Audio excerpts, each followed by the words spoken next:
picture the most beautiful building human beings have ever constructed. Now fill it with 10,000 people who almost never wash. Add corridors where courtiers relieve themselves behind the marble staircases because there is nowhere else to go. Add candle smoke so thick it blackens gilded ceilings, dogs that are better fed than the servants, and a single man at the centre of it all whose glance can make or destroy your entire family for 3 generations. That's Versailles, the most magnificent palace on earth, and one of the filthiest. A place where you could watch the greatest king in Europe eat his soup in the morning and freeze half to death in an attic that same night. A place with 2,000 windows and almost no toilets. A place where diamonds and lice live on the same coat. We're going back there tonight, not as tourists shuffling through the Hall of Mirrors with a guidebook. We're living it. One day, one person, everything he would have seen, smelled, heard and survived. And I have to be honest with you, I make these history stories, and I genuinely have no idea whether anyone actually sleeps to them or whether you're all just strange, wonderful people who find it relaxing to hear about 17th century chamber pots and the correct way to walk backwards in front of a king. Either way, subscribe if you feel like it. Get comfortable. Here we go. You're standing outside the most important door in the world, and you've just been told that if you turn your back inside that room, your life is over. Not your actual life. Nobody will stab you. Nobody will arrest you. It's worse than that in a way, because what they will do is stop seeing you. The word will go around by supper that the new boy showed his back to the king, and by tomorrow morning you will not exist. Doors will not open. Errands will not be given. Your master will send you home to Normandy with a letter that says nothing and means everything. And your father, who sold 2 fields to buy your place here, will not look at you for the rest of his life. All because of the direction your body faces. That is the rule. In the presence of the King of France, you never, ever turn your back. Not when you enter, not when you serve, and above all, not when you leave. You leave a royal room the way the tide leaves a beach, facing it, backwards, always. Your name is Etienne Moreau. You're 16 years old. You arrived at Versailles 11 days ago from a village near Caen with 1 spare shirt, a pair of shoes with wooden heels that have already rubbed your feet raw, and a letter of introduction to a man named Monsieur Lefort, an usher of the king's apartments, who owed your uncle a favour from 20 years ago and clearly wishes he didn't. And this morning, for the first time, you are going in. The door in front of you is white and gold, taller than any door needs to be, and behind it is the antechamber that leads to the antechamber that leads to the room where the King of France is, at this exact moment, still asleep. It is 7:15 in the morning. It is February. It is the year 1685. Your hands are shaking. Not from fear. Well, not only from fear. Mostly from cold, because the corridor you've been standing in for 40 minutes has a marble floor, marble walls, and a window with a broken pane that nobody has fixed because fixing it is the responsibility of a specific department of the king's household, and that department is currently in a dispute with another department about whose window it is. This is Versailles. 10,000 people, and a window can stay broken for a year because 2 clerks are arguing about paper. The cold comes up through the wooden heels of your shoes, through your darned stockings, into the bones of your feet, and settles there. Your breath makes small clouds. You have learned in 11 days that the most beautiful palace in the world is also one of the coldest buildings you've ever been inside. The fireplaces are enormous, and the rooms are more enormous, and the heat gives up somewhere around knee height. Courtiers in silk shiver through entire winters here. The wine freezes on the king's own table. That's not a legend. You'll see it with your own eyes before spring. Little plates of ice in the royal glasses, and everyone pretending not to notice, because the king does not notice. And what the king does not notice does not exist. Beside you, Monsieur Lefort is inspecting you the way a farmer inspects a horse he suspects is about to embarrass him at market. Lefort is 50 or so, grey, dry, with a face like a folded letter, and hands so clean they don't look like hands. He has served in the king's apartments for 31 years.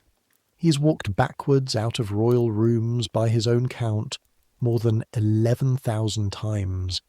He once told you without any expression at all that he could do it blindfolded, drunk, and carrying a tureen of soup, and you believed him completely. "Show me your feet," he says. You show him your feet. "No, show me the walk." There is nobody else in the corridor, just the two of you, the broken window, and a bust of some Roman emperor on a pedestal watching. So you do it, right there on the freezing marble. 3 steps backward, sliding the way he taught you. Right foot back, feeling with the toe before the weight comes down. Left foot back, never lifting the feet high, never looking down. The head stays up, the eyes stay forward, the spine stays straight, and the whole body glides backward like a boat easing away from a dock. You wobble on the second step, just slightly, just enough. Lefort closes his eyes for a moment, the way a man closes his eyes when he hears a wrong note. Again. You do it again. Better this time. Again. Again. Your calves are burning. They have been burning for 11 days, because for 11 days this is nearly all you have done.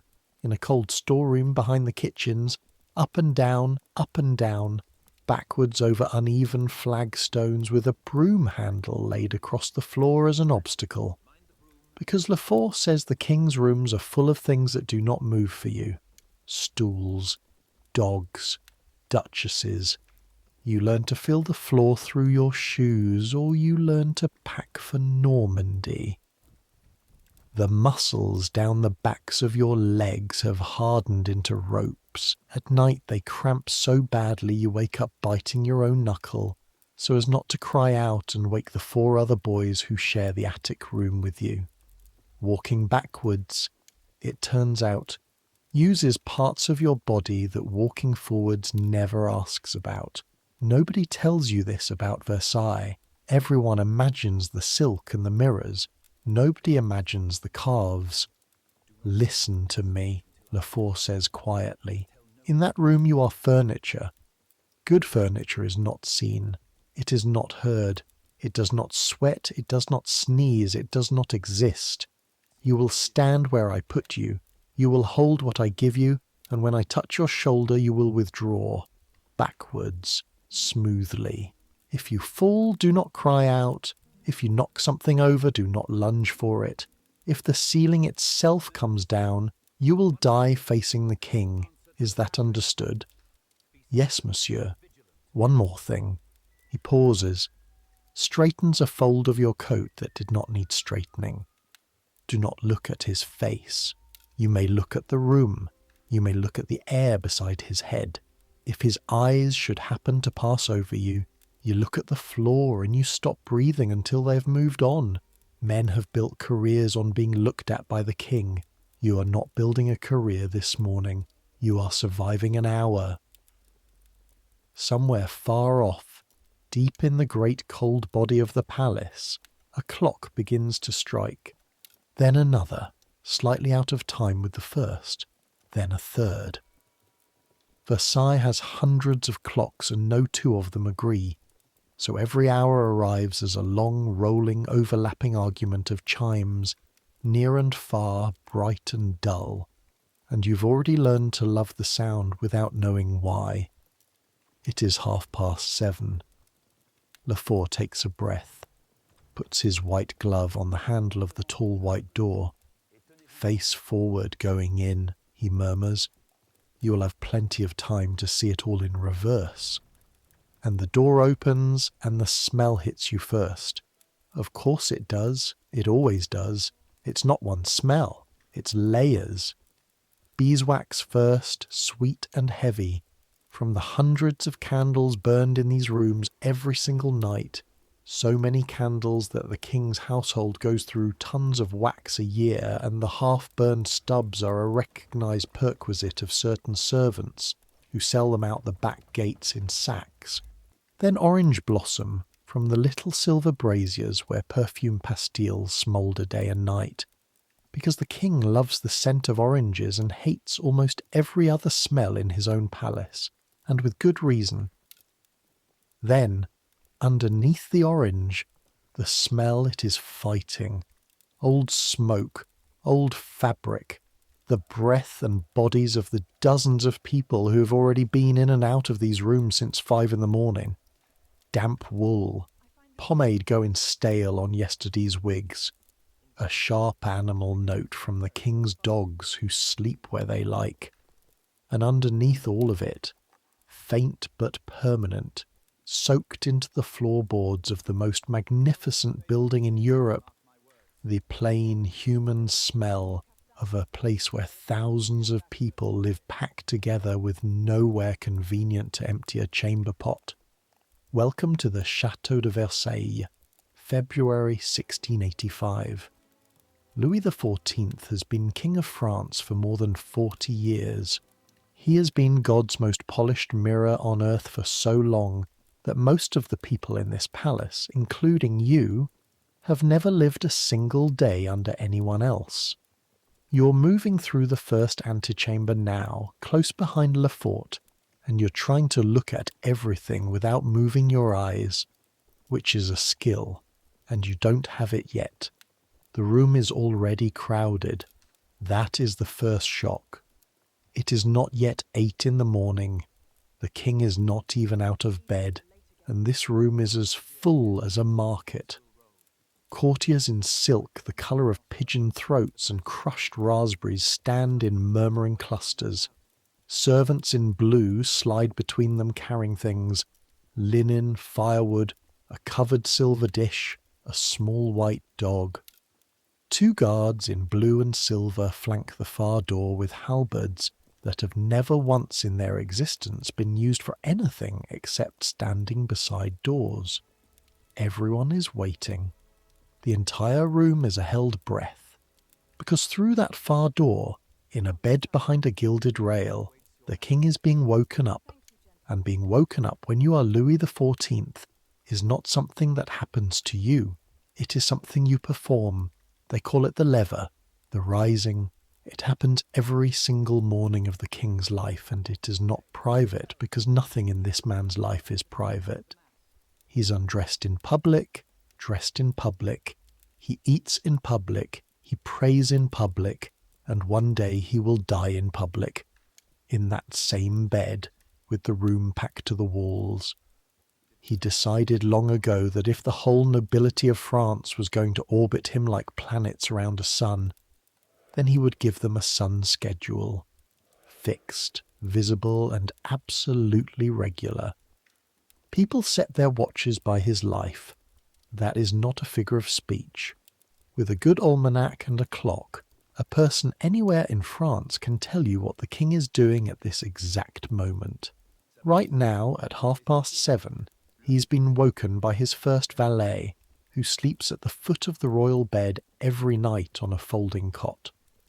The valet's whole enormous office, one of the most powerful in France, begins each day with a single sentence, spoken at the bed rail. "Sire, it is time." Lefort steers you along the wall, and you take up your position, and your position is this: standing beside a side table, holding a folded cloth, doing nothing. That's it. That's the whole job. You're 16 years old. Your family sold 2 fields. You travelled 9 days by cart and on foot. Your feet bled into your shoes, and the summit of everything is that you now stand against a wall, in a warmish room holding a square of linen, in case a more important servant should need a square of linen. You've never been so terrified in your life, because here is the thing they told you in the storeroom, over and over, until you dreamed it. This room has a geography, and the geography is the king. Every person in it stands, moves and turns like iron filings around a magnet. When the far door opens and the crowd is admitted to the bedchamber by rank, in waves, the whole mass of silk will reorganize itself in seconds, and every chest and every face will orient toward the bed, and from that moment until the king leaves for mass, there is a line running from that bed through every body in these rooms, and your body must never, ever cross it wrong. You watch it happen. The far doors open, an usher's voice, low and clear. The first entree. The princes of the blood, the great officers, men whose names are provinces, they go in facing forward, because entering toward the king is toward, and toward is permitted. It is a way that is regulated. It is your back that is the loaded weapon. Think about that for a second, because it is stranger than it sounds. In this world, at this level, your back is a statement. Turning it on, the king says, "You are behind me, beneath my attention, a thing I can afford to stop watching." Turning your back is what you do to a servant, a dog, a defeated enemy. And so an entire civilization, the most refined civilization in Europe, has organized itself around the daily physical problem of leaving rooms without ever doing it. Dukes walk backwards. Marshals of France who have taken cities walk backwards. Ambassadors from Spain and Sweden and the Ottoman court are drilled, before their audiences, in walking backwards, 3 bows, 1 at each third of the room, reversing over parquet in shoes with heels, in front of hundreds of people who are watching for exactly one thing, a stumble to talk about at supper, and the women. You will learn this soon and never stop being amazed by it. The women do it in court dress, which weighs as much as a saddle, over hooped skirts they cannot see past with trains behind them, which means a lady leaving the king's presence is walking backwards into several feet of her own dragging silk. There is a technique. There is an actual, taught, practiced technique, passed from mothers to daughters, for kicking your train out of the way behind you, with tiny flicks of the heel as you retreat, so smoothly that the skirts seem to move on their own, like water finding its way around a stone. A girl of 15 presented at this court will have practiced her backwards walk and her train kick for months. Her family's standing rides on her calves, same as yours does. Nobody is exempt. That is the genius and the madness of it. The rule does not bend for age or gout or pregnancy or war wounds. There are old marshals in this palace with musket balls still in their bodies, who reverse out of the royal presence stiff as shipmasts, sweating with pain, because the alternative is unthinkable. Not forbidden by law. There is no law. Nobody will be fined. It is simply unthinkable. The way it is unthinkable to sing during a funeral, and unthinkable is stronger than law. Law has loopholes. Lefort's elbow touches yours, the lightest possible touch. Through the open doors, past the shoulders and the wigs, between 2 heads, for perhaps 2 seconds, you see him. A man of 46 in a bed being handed a dressing gown, that's all. A man neither tall nor short, dark-eyed, heavy-nosed, marked by smallpox if you were close enough to see, which you're not. A man who had every tooth in his upper jaw pulled out by his doctors some years ago, so that his cheeks fold inward and his soups sometimes go up into his nose at dinner, which no one has ever once acknowledged seeing. A man, in other words, skin and breath and morning stiffness like your father, and around that ordinary man this, 10,000 people in one building, a palace that has swallowed the treasure of the richest kingdom on earth, rooms full of dukes at 7:30 in the morning, hoping to be the one who's allowed to hand him his shirt. The shirt matters. You must understand the shirt. Handing the king his shirt at the lever is one of the highest honours a subject can receive, reserved by right for the highest-ranking person present. Fought over, schemed for, remembered for years. Grown men, rulers of provinces, have gone home sick with jealousy over the shirt. This morning it will be handed by a prince whose ancestors were kings, when the ancestors of half this room were sword hands and wool merchants, and the prince will consider his morning, and perhaps his week, well spent. You're holding a folded cloth beside a table, and your calves have finally stopped trembling, and you make the mistake of thinking the hard part is being here. The hard part is leaving. It comes an hour later, when the ceremony has flowed on toward the chapel, and the rooms begin to drain, and Lefort touches your shoulder. One touch, that's the signal. Withdraw, and your body simply refuses. For one full second you stand there like a post, because every instinct you own, every year of being a boy who turns and runs, is pulling you around toward the door, and the training is pulling you backward, and the two forces cancel out, and you are a statue holding a cloth. Then the training wins, because Lefort built it to win. Right foot back, toe first, feeling the parquet, that seam between the boards, there it is, over it. Left foot back, slide, don't lift. Your eyes are on the far wall, on a tapestry of some battle where woven men have been killing each other in golden thread for 20 years. Your face is doing nothing at all. Right foot, left foot. Somewhere to your left, a duke you cannot look at says something quiet, and two other men laugh softly, and the sound goes through you like ice water, because laughter right now could be about you. Everything could be about you. That is what this place does to a mind. Right foot. The doorframe brushes your sleeve. You are through. You are out. You're in the antechamber, and then the corridor, and the cold hits your sweat, and you discover you've been holding your breath for so long that the marble bust of the Roman emperor slides sideways in your vision, and you have to put one hand on the wall. 11 steps. You counted them afterward, lying awake. Your first 11 backward steps in the presence. Done. Survived. Unremarked. Unremarked. In this place, that is the sweetest word in the French language. Adequate, says Lefort, which from him is a parade with trumpets, and he walks off down the corridor to his next duty, forward, like a free man, and leaves you shaking gently against the wall with your square of linen still folded in your hand. Nobody needed it. Nobody ever needs it. You will hold that cloth or one like it for years, you suspect, and its entire purpose is to give your hand something to be, the way your position against the wall gives your body something to be, which is present, silent, and pointed the right way.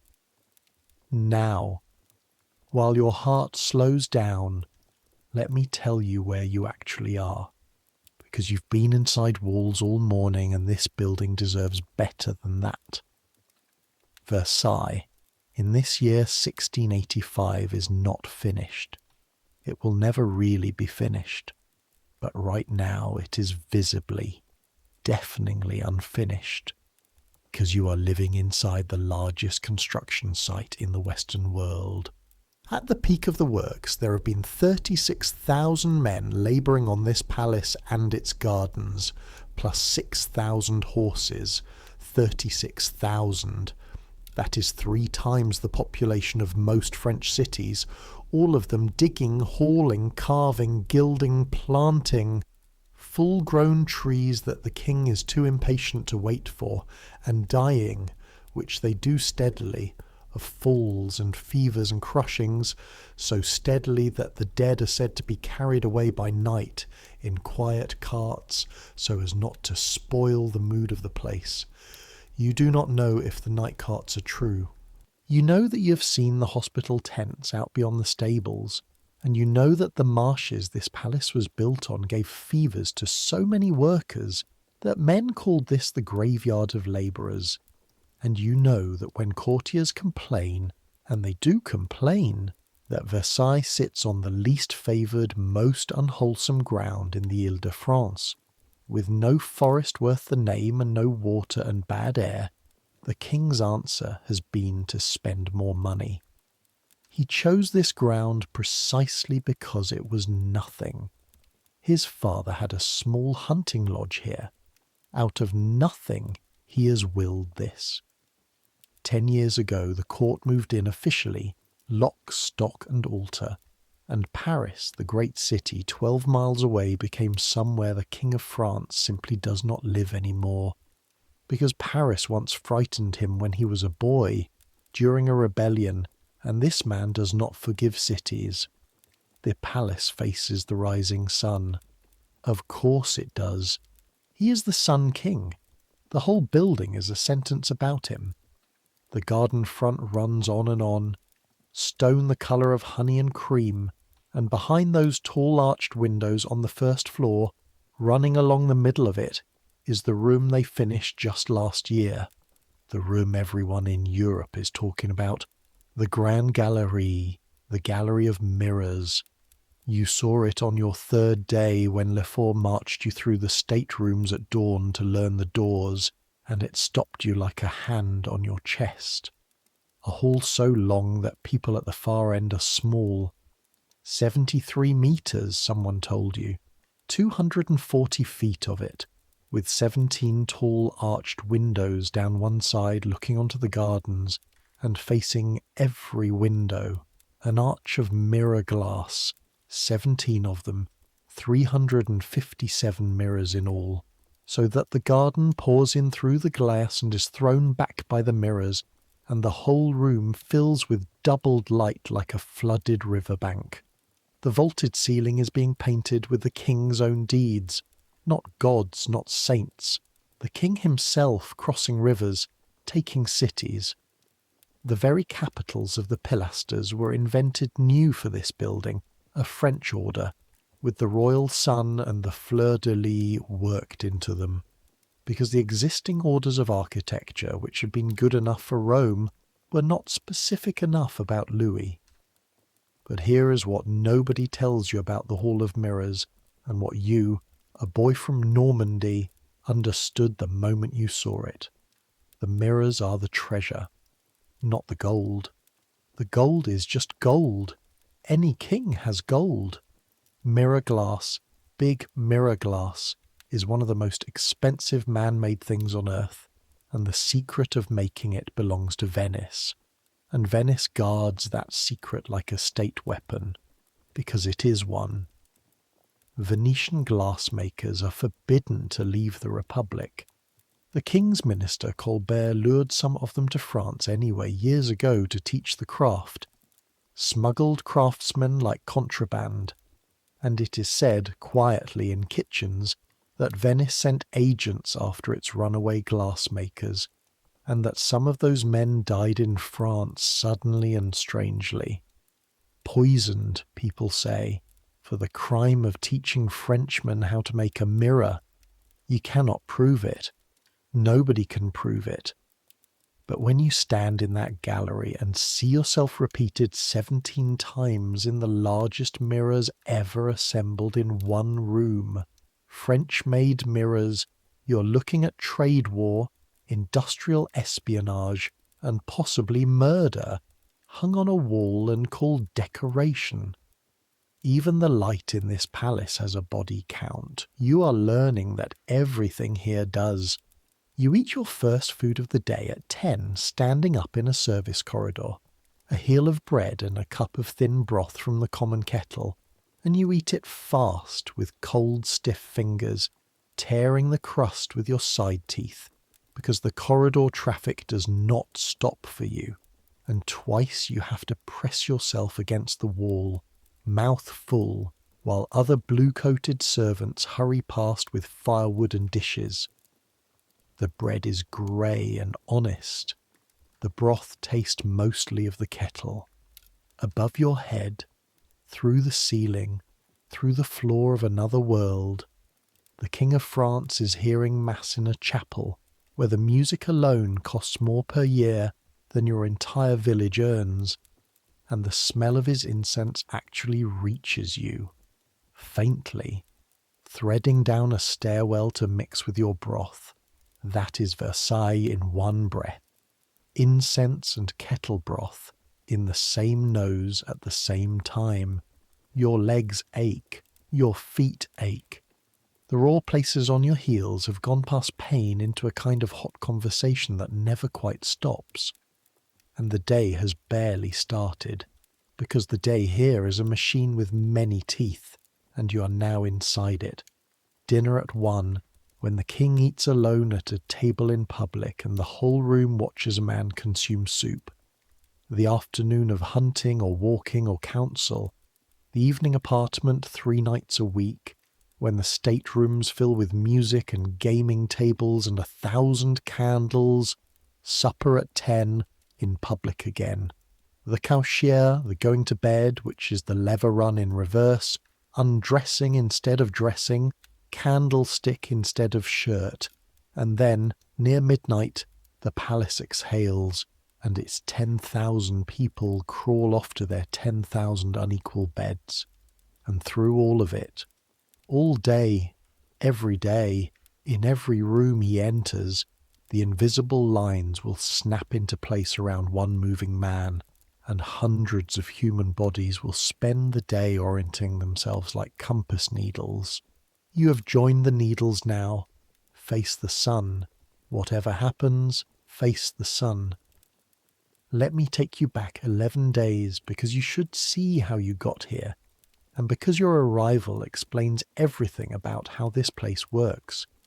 You came from a village near Caen, in Normandy, where your family are respectable small people. Your father farms and keeps orchards. Your mother's brother was, 30 years ago, a soldier, and in a siege somewhere in Flanders that uncle once pulled a wounded young clerk of the royal household out of a ditch and carried him a 1/4 mile on his back. The clerk lived, prospered, became a man with a little quiet power in the vast machinery of the king's domestic establishment, and never forgot. That is your entire qualification for being at Versailles. Not skill, not learning. A ditch in Flanders 30 years ago, and a man who pays his debts. Understand this, because it is the true economy of the palace. Versailles runs on service and favour the way a mill runs on water. Almost nobody is hired here the way a farmer hires a labourer. Positions in the king's household are property. They are bought, sold, inherited, given as rewards, split into quarters so that 4 men can each hold one office for 3 months a year.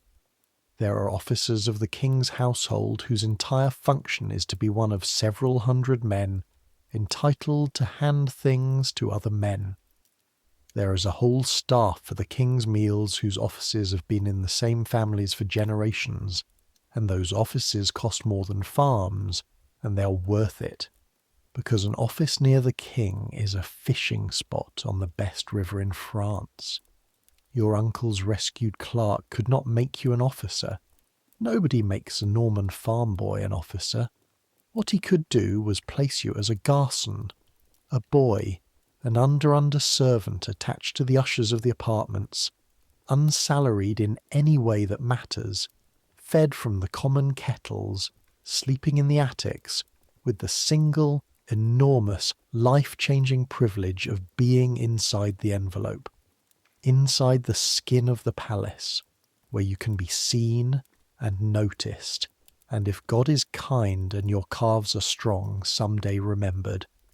Your father sold 2 fields to equip you, the coat, the shoes, the journey money, the small necessary gifts to the men who would receive you. 2 fields for a wall position and a folded cloth. And here is the thing that would amaze you if you had time to be amazed. It was a good bargain. Everyone in your village said so. Families like yours dream of getting one boy inside the envelope. You travelled 9 days. The last stretch, from Paris out to Versailles, you walked along a paved royal road jammed with traffic like a fair that never ends. Carts of stone, carts of wine, carts of sand and lime for the eternal construction, strings of horses, sedan chairs, carriages with arms painted on the doors, foot travellers of every grade, and vendors working the slow-moving stream, selling bread and brandy to people stuck behind wagons. The palace announces itself long before you see it, first as dust on the horizon, then as scaffolding, then as a golden roofline that does not end when roofline should end. And you stopped.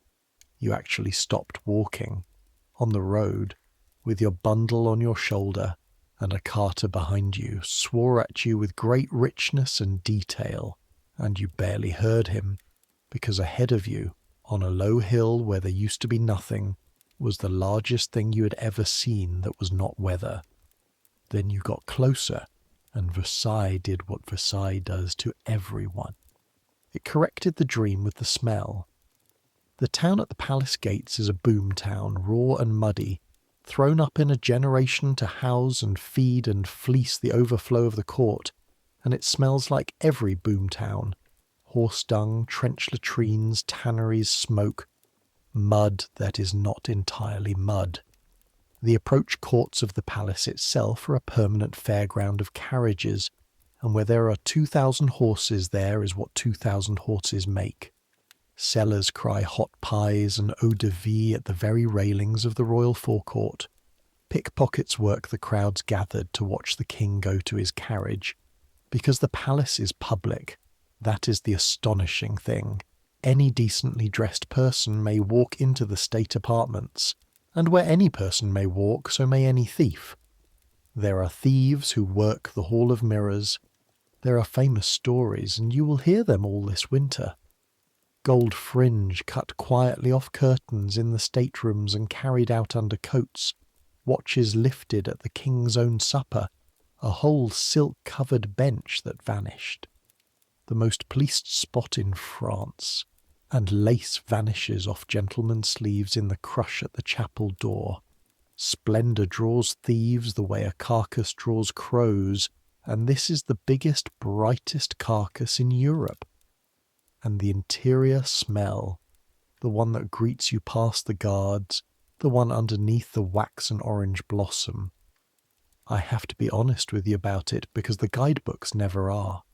This palace holds thousands of residents and receives thousands more visitors daily, and it was designed for glory, not plumbing. There are close stools, chamber pots, guardrobes for the great. There are public conveniences, few and foul for the rest. And there is, for a shifting crowd of thousands of humans, simply not enough of anything. So the stairwells and the courtyards and the corners behind the marble columns do service that marble was never meant for.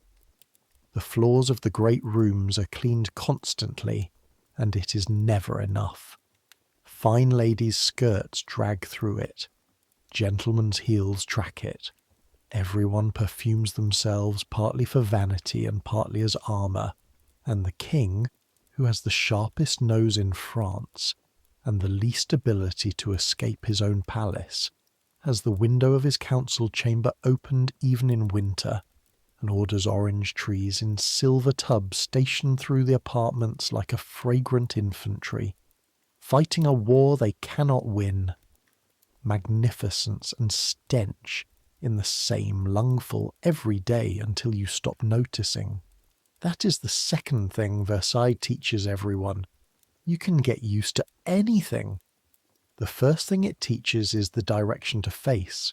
You are received on your first evening by the man himself, your uncle's clerk, in a small warm office smelling of ink and sealing wax, and he looked at you for a long time over his spectacles. This man who owes his life to your family, and what he said was this: "I have paid my debt by bringing you to the door. Hear me, only the door. What happens inside is yours to win or lose, and it will be lost or won in ways so small you will not believe them until you see a man destroyed by one. A word, a glance, a step. This house is a country, boy, with its own language, and the language is not French. The language is bodies, where you stand when you bow, how low, to whom, how you hold your hands, how you leave a room. Fluency or exile, there is nothing in between." Then he gave you to Lefort, the way one gives over a parcel, and Lefort put you in the cold storeroom behind the kitchens and laid a broom handle on the floor and began with the sentence you will hear in your head for the rest of your life. "Forget walking, you have never walked. I will teach you to walk, and then I will teach you to walk away, which is harder.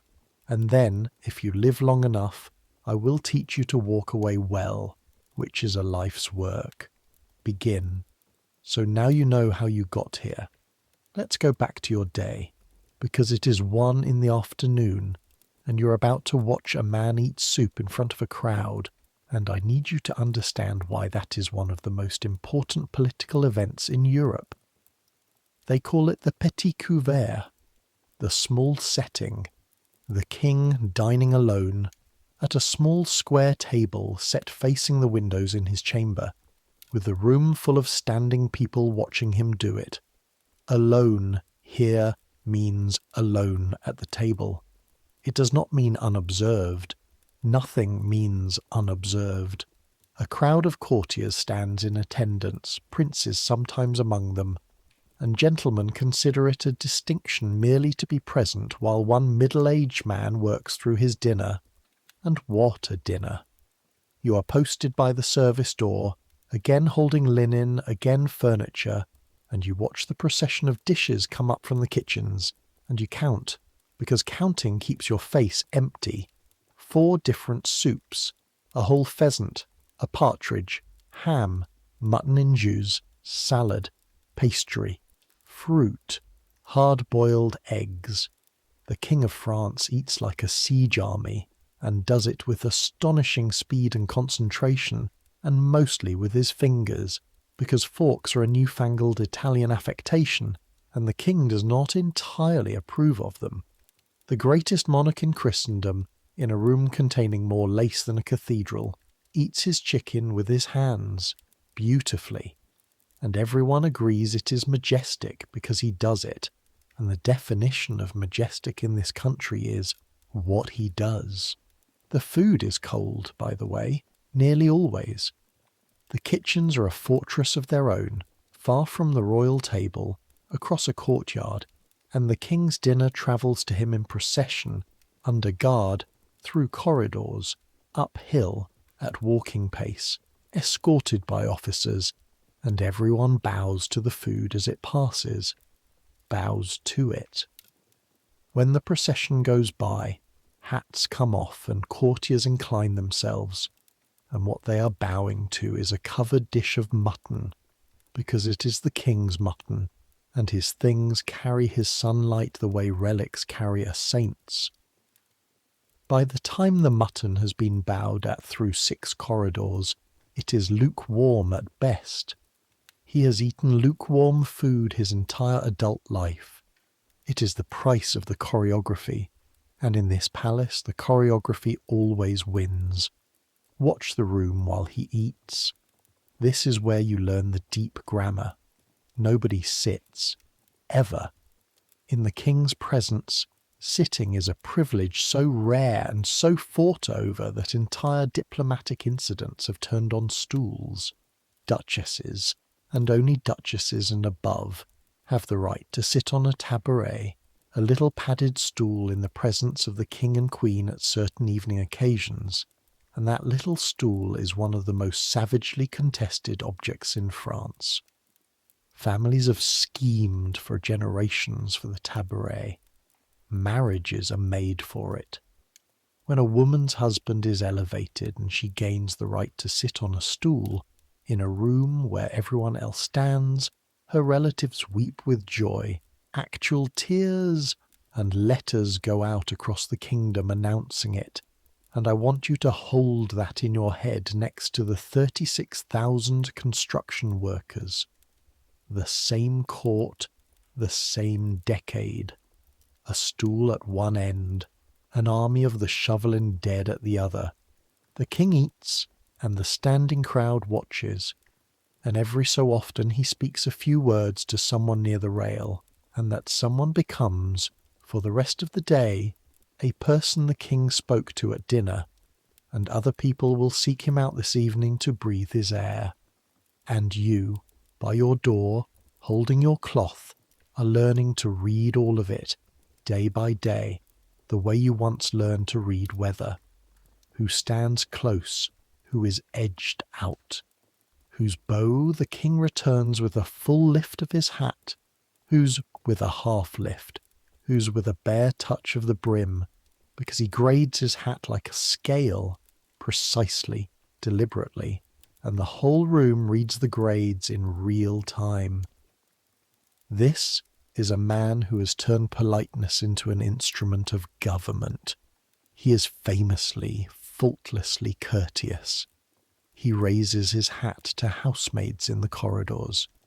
He has never once in living memory screamed at a servant, and with the same instrument he can end a family, not with prison, with geometry, by simply, gradually, arranging the room so that they are never near him, never seen, never spoken to, until one day they understand, and pack and go back to their estates, which in the language of this country is called disgrace, and is spoken of in the tone other countries reserve for plague. There is a phrase he uses when someone asks a favour for a man who has stopped attending court, a man who stays home on his lands like his ancestors did. The king says, "I do not know him." Or, worse, with a small cold precision, "He is a man I never see. I never see him." That is the sentence of death here, not the axe, the eye. To exist at Versailles is to be within his sight, and everything. The crowded antechambers at 7 in the morning, the dukes fighting over a shirt, your aching calves, all of it exists because 10,000 people are competing to stay inside the circle of one man's seeing. Now think about the backwards walk again. You see it now, don't you? It is not a quirk. It is the whole system written in muscle. You face him because being seen by him is existence, and you keep facing him as you leave because to show your back is to leave his sight 1 second before you must, to say that something behind you, your own door, your own life, matters more. The backwards walk says with every sliding step, there is nothing behind me, there is no direction but you. I do not walk away from the sun. I fade from it, still shining back. 10,000 people telling that lie with their bodies every day, so smoothly that it looks like nature. And the maddest part, the part you will chew on for years in your attic bed. He built it knowing. This is not an old superstition he inherited and dumbly enforces. The man watching his pheasant get bowed at through 6 corridors is one of the most intelligent politicians alive, and he constructed this entire theatre on purpose, piece by piece, because he learned as a child, hiding in his own palace while nobles ran a rebellion through Paris, that great lords with free time and provincial armies are dangerous, and great lords exhausted by competing for stools and shirts are not. So he took the fiercest aristocracy in Europe, the descendants of men who made and unmade kings, and he gave them a full-time job, him. He made his bedroom the arena, his dinner the theatre, his waking and sleeping the tide chart of their lives. Etiquette, he is supposed to have understood better than any man ever, is cheaper than civil war. Every hour a duke spends manoeuvring to hold a candlestick at the coucher is an hour he is not raising cavalry in Burgundy. The rules are a cage, and the cage is upholstered in silk, and the birds sing in it, and fight each other for the perches, and never ever notice the door has been welded shut, because the welding was done with honour instead of iron, and honour is the one metal none of them can bring themselves to cut. The king finishes his dinner, rises. The room shifts like a field of wheat when the wind turns, and someone's little dog, one of the spaniels that live in these apartments like minor nobility, chooses that exact moment to walk between the legs of a gentleman in grey silk who is beginning his reverence, and the gentleman, off balance, hops, just once. A small, undignified, human hop in the presence. The room does not laugh, the room does something worse. It notices. 100 faces do not change at all in a way you can feel on your skin, and the gentleman in grey goes the colour of a boiled crayfish, and completes his bow and begins his backward walk with the eyes of France on him, and every step he takes is perfect, and it does not matter, because by supper tonight the hop will have been described in 14 apartments, and improved in the telling, and someone will set it to a little rhyme, and men he's never met will smile at him tomorrow in a particular way. Nothing happened to him. Everything happened to him.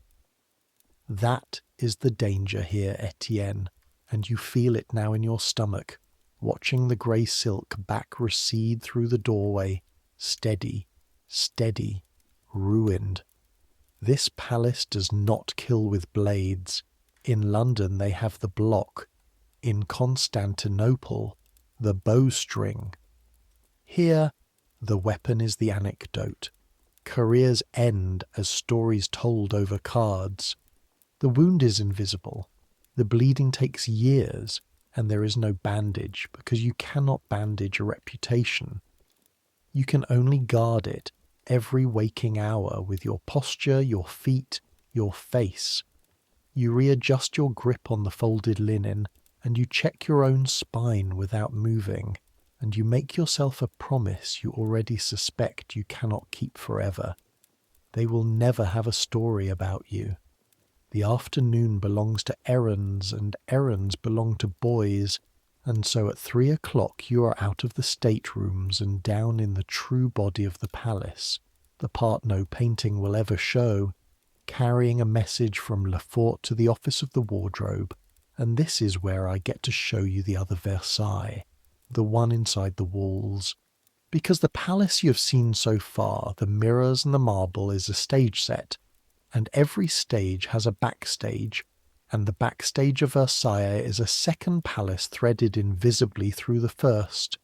Service corridors like dry veins, narrow stairs coiled inside the thickness of walls, attic warrens, cellar kitchens, passages so tight your shoulders brush both sides, where the traffic of the machine flows out of sight so that the machine's owners can pretend it runs on sunlight. You duck out of a gilded doorway through a jib door, a door disguised as wall panelling, seamless, invisible until it swings, and in one single step the world changes. The temperature drops, the light goes grey, the smell goes from orange blossom to tallow and damp stone and cabbage water, and the sound. This is the thing that always catches you. The sound turns real. Out there, murmurs and music. In here, life at full volume, crockery, arguments, a man whistling, someone hauling something heavy up a stair one step at a time, bang, breathe, bang, breathe.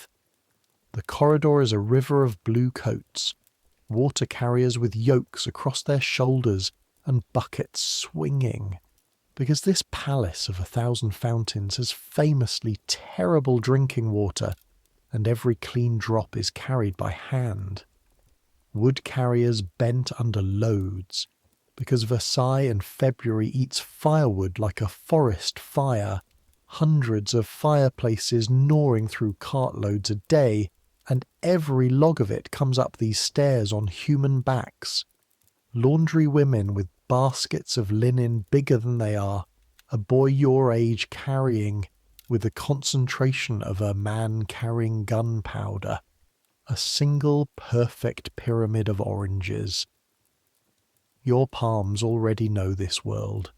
11 days have remapped your hands, the rope-burn stripe from hauling wood your first week, the split at the corner of your right thumbnail that opens fresh every morning in the cold and stings all day, the polished smooth patches on your fingertips from linen, endless linen.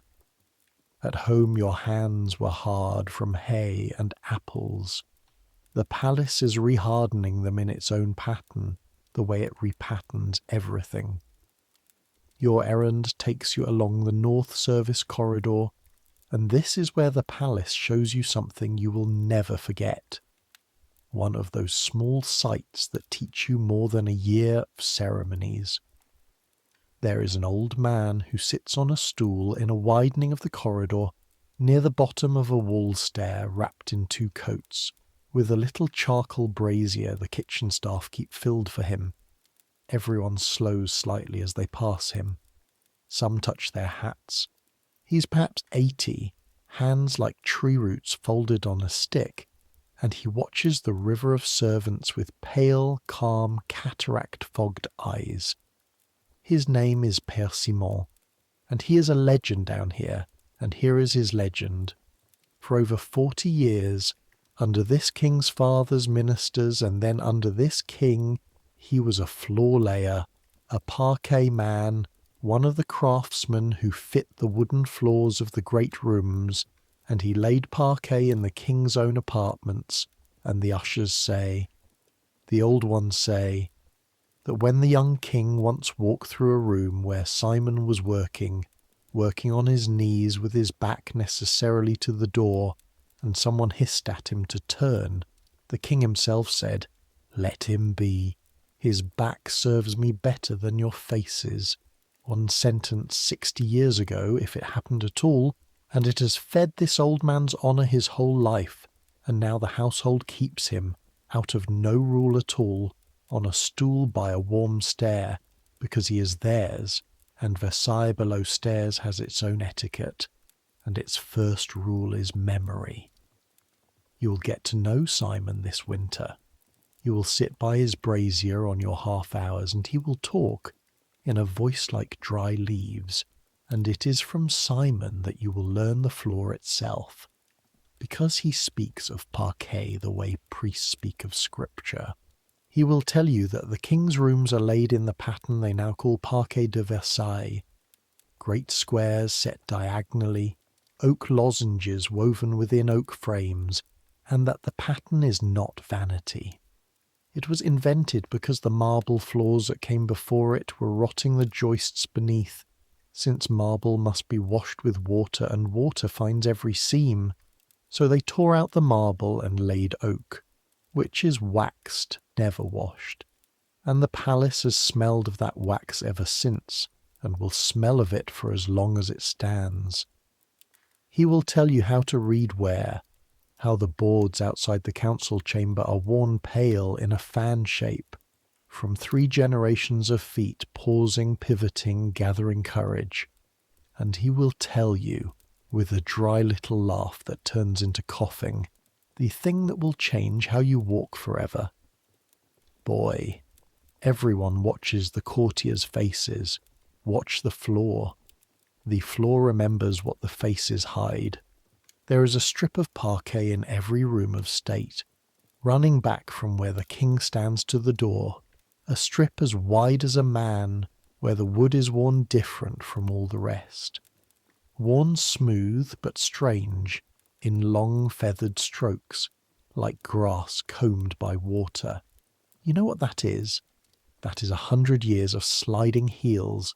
That is every backward walk ever made in that room printed in oak. They think it vanishes, their beautiful retreat. Pfft. Air. Nothing vanishes. The floor keeps the ledger. And after that day, you see it everywhere. In the great gallery, in the antechambers, in the guardroom even. The retreat paths, feathered into the wood, invisible until known, unmissable after. Ghost roads, all running one way, all draining backward from the sun. 10,000 boughs held in grain.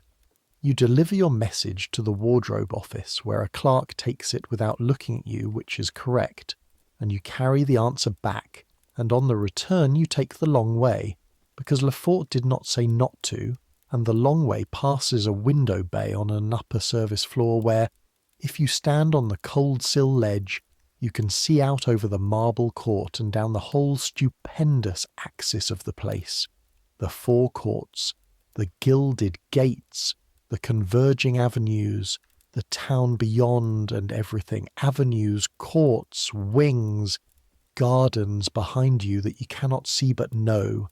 Everything in this landscape for miles aims at one window, his window. The entire geography kneels toward one room. They arranged France itself the way they arranged the crowd at the lever. You stand there for one stolen minute, breath fogging the glass, thumb split throbbing, calves humming their permanent low note, and you feel the size of the machine you're inside, and it does not frighten you the way it did 11 days ago. That should frighten you. It doesn't. You're 16. It feels, God help you, like the beginning of something. Back down the wall stair then, 2 turns of cold stone, hand sliding on the greasy rope that served for a rail, past the smell of the kitchens rising like a tide, salt, fat and onions and burnt sugar, past 2 scullery boys fighting silently, viciously, joyfully over a chestnut, out through a jib door and clunk. The light goes gold, the smell goes orange blossom, the sound drops to murmur, and you are backstage no longer. You're scenery again. Blue coat against white panelling, invisible, adequate, pointed the right way. The clocks begin their long rolling argument. 4 in the afternoon. In 6 hours the king will go to bed in public, and you will be in the room when it happens, because tonight Lefort has told you, you serve at the koshier, and at the koshier there will be a candlestick. But before the candlestick there is the evening, and this evening is an apartment night, and I refuse to let you sleep before you have seen one, because the apartment is Versailles playing offence. 3 evenings a week from around 7 until 10, the king throws open the state apartments, that whole enfilade of planet-named rooms, Venus, Mars, Mercury, Apollo, to the court for what is in essence the most expensive house party in human history, held over and over indefinitely. Music in one room, played by the finest musicians in France. Billiards in another, where the king himself plays, and plays well, and is watched playing the way other countries watch battles. Dancing in a third, and everywhere the tables. Card tables, dice tables, board games, table after table under trembling constellations of candles, because the apartment runs on 2 fuels, wax and money, and it burns rivers of both. You're on candle duty, and candle duty is a war fought at shoulder height. You move along the walls with a snuffer and a supply basket, and your whole existence is fire management. A smoking wick trimmed here, a guttering stub replaced there, hot wax caught before it reaches a sleeve worth more than your father's orchards. The heat up on the walls is astonishing. 100 small suns in mirrored sconces, and within an hour your collar is soaked, and your fingertips are printed with little shiny burns, because you cannot always wait for a stub to cool, and there is a technique, lick fast, pinch faster, that every candle boy learns the first night and carries in small scars forever. From your station, you watch France gamble. And I mean gamble, not friendly stakes. The play at these tables is legendarily, insanely deep, whole harvest deep, and the king permits it, encourages it even, and the sharpest-eyed servants will tell you why with one lifted eyebrow.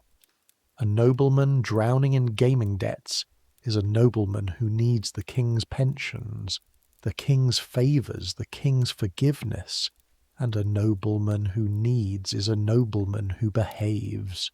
The cage again. Even the dice are bars in the cage. You watch a marquis lose in one hand of a game you don't know. More money than your entire village will see in your lifetime. And you watch his face do absolutely nothing, because the loss is survivable, but the flinch is not, and you understand, standing there with wax cooling on your thumb, that you are watching men being eaten alive who would rather be eaten than seen twitching. There is one thing the apartment allows that no other hour allows, and it hits you strangely when you finally notice it. Ease. The king has declared that on these evenings ceremony is relaxed. He wanders his own party like a private gentleman. Men remain covered at the tables. Play does not stop when he passes. He leans over shoulders to watch a hand of cards. He speaks easily, and most staggering of all, in the ballroom, when the dancing is on, he's been known to command that people keep their seats, and nobody can quite do it. That's the thing. The ease is commanded, so the ease is one more performance, the hardest one of all.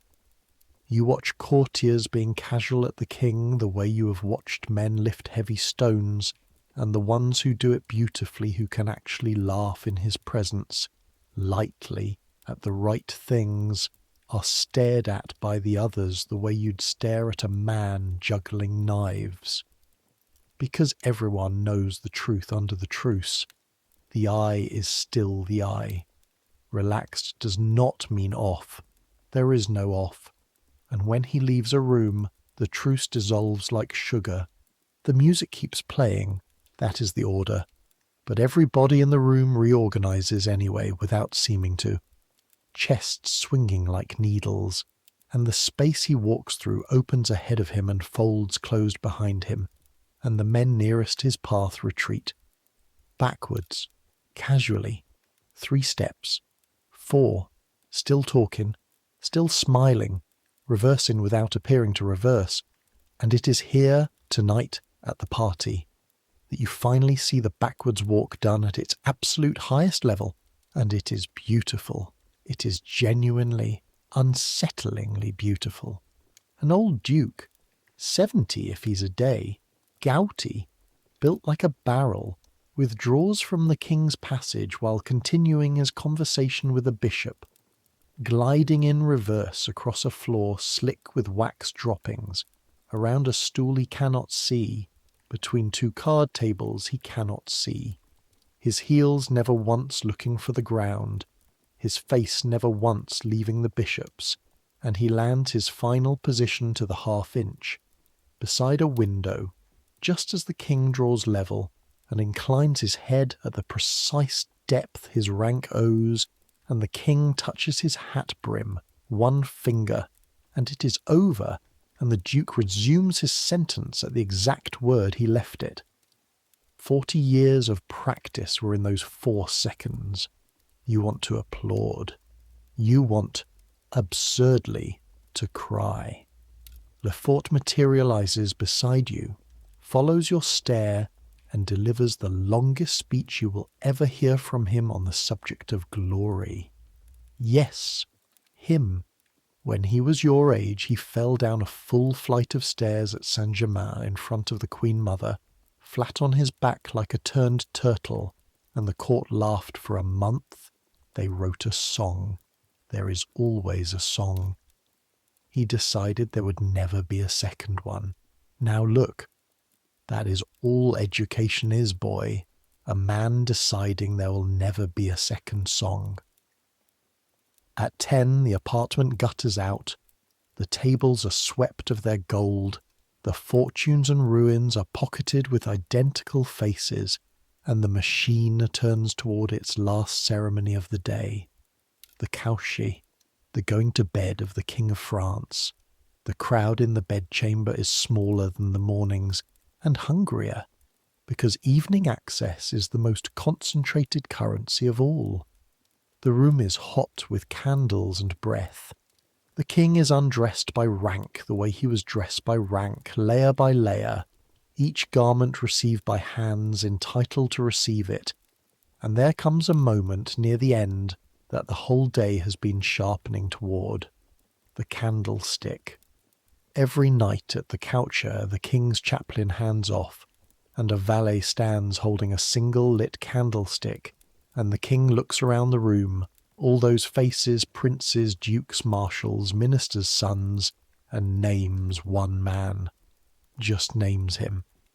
And that man steps forward, removes his glove, and is given the candlestick to hold for the last few minutes of the ceremony, and that is the entire honour. Holding a candle, a thing your mother does every night of her life, and the man named will glow for a week, and men not named will lie awake tonight doing arithmetic about what it means, because the candlestick is the king's nightly move in an endless game, a pawn of pure attention, and he places it with the deliberation of a chess master. Tonight a general home from the frontier, tomorrow a young nobleman whose family needs binding, the night after an old enemy's son, just to watch the ripples. Tonight he gives it to a colonel with a fresh scar on his jaw, and the room's temperature moves in a way you can now read, and Lefort's chin drops 1/4 of an inch, which you can also now read, and it means, note that, boy. War is coming somewhere, and the king has just told the whole room without saying a word. Then prayers, then the nightcap, then the curtains of the great bed, and the room empties in reverse order of rank, backwards, wave after wave, the whole tide going out facing the shore, and you go out with the last of the foam, 11 sliding steps, 12, 13, through the door. Breathe. 11:30, your 17th hour on your feet. You climb to the attics by the north wall stair, past the draughts that live in it like animals, up under the great roof where the palace stops pretending.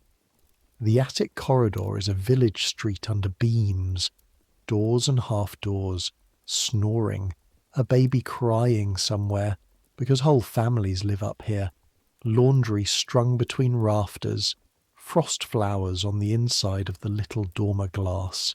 Your room holds 5 boys, 2 beds, and tonight, like every night, you're too tired to feel the cold for the first minute, and then feel nothing but the cold for 10 more, curled against the back of Colin, the wig-maker's boy, who steals the blanket and grinds his teeth, and is, in this entire gilded universe, the closest thing you have to a friend. Your calves tick and burn as they let go of the day. Your thumb split throbs. Your fingertips carry 6 new small burns, and somewhere below you, through 80 feet of stone and gold and sleeping dukes, one man lies in a bed at the centre of everything, at the point where all the floor's feathered ghost roads converge. You sleep before you can think a single thought. Which is a mercy, because tomorrow Lefort begins teaching you the stairs. The stairs, because here is a problem you have never once considered in your life, and now it will keep you up at night. What happens when the king uses a staircase? Think it through. The rule is absolute. In his presence, you do not turn your back. But the king moves. He processes through his palace many times a day, chapel, council, gardens, and a procession must be preceded, and the men who precede it, ushers, guards, servants clearing the way, are ahead of the king, which means their backs are toward him, which is impossible, except it obviously isn't, because it happens every day, so there are rules inside the rules, and this is where etiquette becomes engineering. Lefort teaches it to you in the cold storeroom with chalk on the flagstones, like a sergeant teaching a battle. Those whose service requires them to go before the king are, by that service, excused. That is the doctrine. Function covers the back, but only exactly as much as function requires, and a wise servant covers himself further with the half-turn. You lead angled, one shoulder toward him. Body bladed like a man walking a windy cliff, so that you are never square back to the presence, and at every pause, every door, every turning, you rotate to face before you halt. The turn itself has law. You turn toward the king, never away, always presenting your chest through the rotation, the way a compass needle swings through north, never through south. Do it wrong. Swing your back through the presence in a doorway, and no one will say anything, and everyone will see. And descending stairs before the king, this is the summit of the art, because a man leading down a staircase has his back below the king, which is doubly wrong, back and beneath. So the old ushers descend great stairs before the monarch in the half-turn with the inside foot finding each step blind, cheek toward the ascendant sun above them, and Lefort makes you do it on the service stairs 500 times, blind foot, until your ankles learn every tread like a language. Because, and he says this with the closest thing to passion you have ever heard from him, a man who has to look at his feet is a man whose feet own him. At this court nothing must own you where the king can see it. Not your feet, not your fear, not your stomach, not your grief. You may be owned in the attics. On the parquet you are free, or you're finished. February hardens. The palace grows colder than you believed architecture could be. Ink freezes in the school of the pages. The water in your basin is a lens of ice each dawn, and you crack it with your fist wrapped in your shirt, and the first splash is a slap that makes your eyes ring, and Colin swears the same 3 words at the ceiling every single morning like a liturgy. Chilblains bloom on your toes and itch like sin in the warm rooms. The courtiers suffer beautifully in silk. The king alone seems built of other material, striding through Arctic galleries with windows opened for his air, hale as a ploughman, while duchesses turn blue behind their fans. You learn the servant sciences of winter, the hot brick trade, the goose-fat rub, which stairwells hold kitchen warmth like a memory, and which corridors are wind tunnels where the draughts under doors moan all night in voices that new boys, and not only new boys, cross themselves against. And you rise, Etienne. Slowly, invisibly, the way things rise here. Lefort trusts you now at the morning on trees, then within the balustrade itself, the gilded rail around the royal bed, holy of holies, where you kneel to steady the step while the great officers work, close enough to the King of France to count the pox on his cheek, close enough to smell him, orange water and fresh linen, and underneath it a man, just a man, warm from sleep. Your walk is spoken of briefly once in the usher's room, one old man saying to another that the Norman boy slides well, and Lefort not agreeing, which from Lefort is agreement, and you float up the wall stairs that night like your heels have learned the trick of the mirrors. Persimmon by his brazier watches you come and go all winter, and one grey afternoon in March he takes your sleeve in his tree-root hand and gives you your warning. You will not understand for weeks that it was one. You slide well. They say so, and it's true. I hear it. I know every footfall on this floor by its sound. Yours is good. So now comes the danger, boy. Now comes the day the palace tests whether the walk is in your legs or in your soul. It will not test you at the lever. It will not test you when you are ready, in your good shoes, on waxed oak. It tests in the one moment of the one day you forgot it was watching. It was so with me 60 years ago. It is so with everyone. And in that moment you will learn which you love more, your body or your name, and whichever one you choose, you will keep for the rest of your life and pay for it with the other. You nod because you're 16 and he is 80, and nodding is what you owe him, and you file it with the sayings of old men, and spring comes, and with spring, the fate. Because there is one more Versailles you have not seen, and it exists on perhaps a dozen nights a year, and the whole machine has been humming toward this one for weeks. A grand divertissement in the gardens, in honour of a treaty, or a birth, or a saint, or truthfully in honour of being able to do it, because these festivals are foreign policy. Ambassadors will be there. Reports will travel to every court in Europe describing what France can afford to burn in a single night, and the burning is the message. A kingdom that can spend like this on an evening is a kingdom you should think very carefully about fighting. For a week, the gardens fill with carpenters and riggers.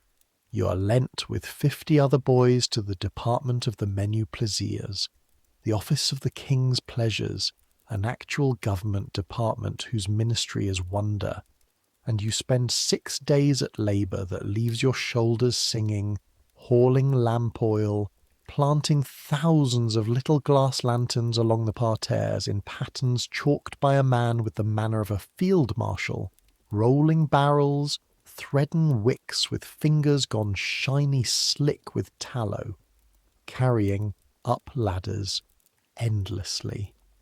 The small terracotta oil lamps called lampions until their handles print grooves in your palms that last a month.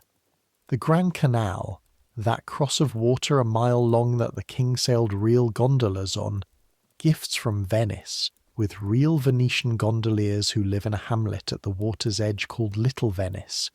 The Grand Canal is rigged with floating batteries of fireworks, and the head firework men, artificers, speak of their charges the way gunners speak of guns, because that is what they are, gunners of joy, and their powder magazines sit behind rope lines that even dukes' valets do not cross. The night comes in warm and blue, and Versailles ignites. You will describe this night for the rest of your life and never once get it right. The garden facade dressed in light, every window, every cornice, lines of flame drawing the palace on the darkness like a burning architectural plan. The parterres laid out in constellations of lampions, tens of thousands of them, so that the earth looks down on a reflection of the sky. Orange trees in silver tubs lining walks of sand raked that afternoon into patterns that 300 people ruin, gorgeously, in the first minute. Music moving on the water, the king's violins on barges, the sound arriving over the canal, strange and pure and slightly delayed, like music remembered rather than heard. Tables of refreshments built as landscapes, mountains of fruit, fortresses of sugar, a full-rigged ship of marzipan with rigging of spun caramel that you personally watched 2 boys guard from wasps for 3 hours, and everywhere, moving through their own paradise, the 10,000 in their finest, silk-catching lamplight so that the crowds themselves shimmer like shoals of fish. And then the fireworks, and the fireworks end the childhood of your eyes. You have seen fireworks, village fireworks, a dozen rockets on a saint's day. You have not seen this.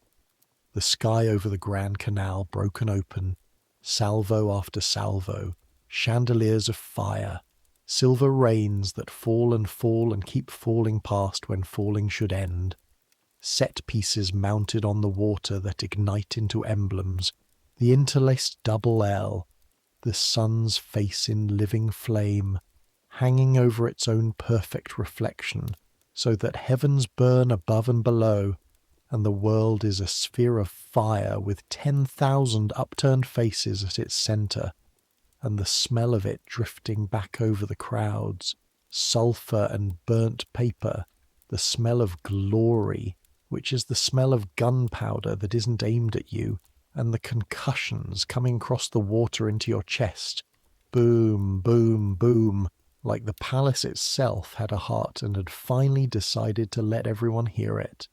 You are standing on the steps above the Latona fountain with the supply basket you have long stopped pretending to attend to, and Colin beside you swearing softly and continuously with tears in his eyes, and for the length of that burning sky nobody is a servant and nobody is a duke. 10,000 necks bent back at the same angle, 10,000 faces the same colour of fire, almost nobody. Because you look down once, mid-salvo, you never know why. And along the terrace below you the king is passing with his small evening entourage, walking in his own gardens under his own burning sky. And around him even now, even here, the space is opening ahead and folding closed behind, and the men nearest his path are backing over the raked sand in the dark by firework light, their faces toward him and away from the marvels, and you understand that they cannot watch the sky. The greatest spectacle of the age is exploding above them, and they are watching him watch it, because the sun does not share heaven, and their heels are writing the old ghost road even here, even in sand that will be raked, innocent by morning. The floor keeps the ledger, even when the floor is sand, even under fireworks. You look back up at the burning sky and you're young, and it is the most beautiful night of your life, and somewhere under the beauty, quiet as a draught under a door, Simon's voice. The one moment of the one day you forgot it was watching. Not tonight. Tonight the palace is happy.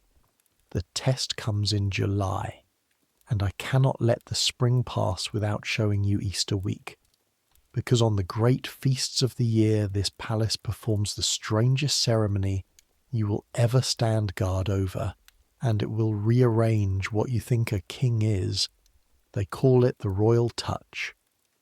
On the appointed day, in the long gallery of the old wing, they assemble the sick. Not courtiers, the actual sick of the actual kingdom.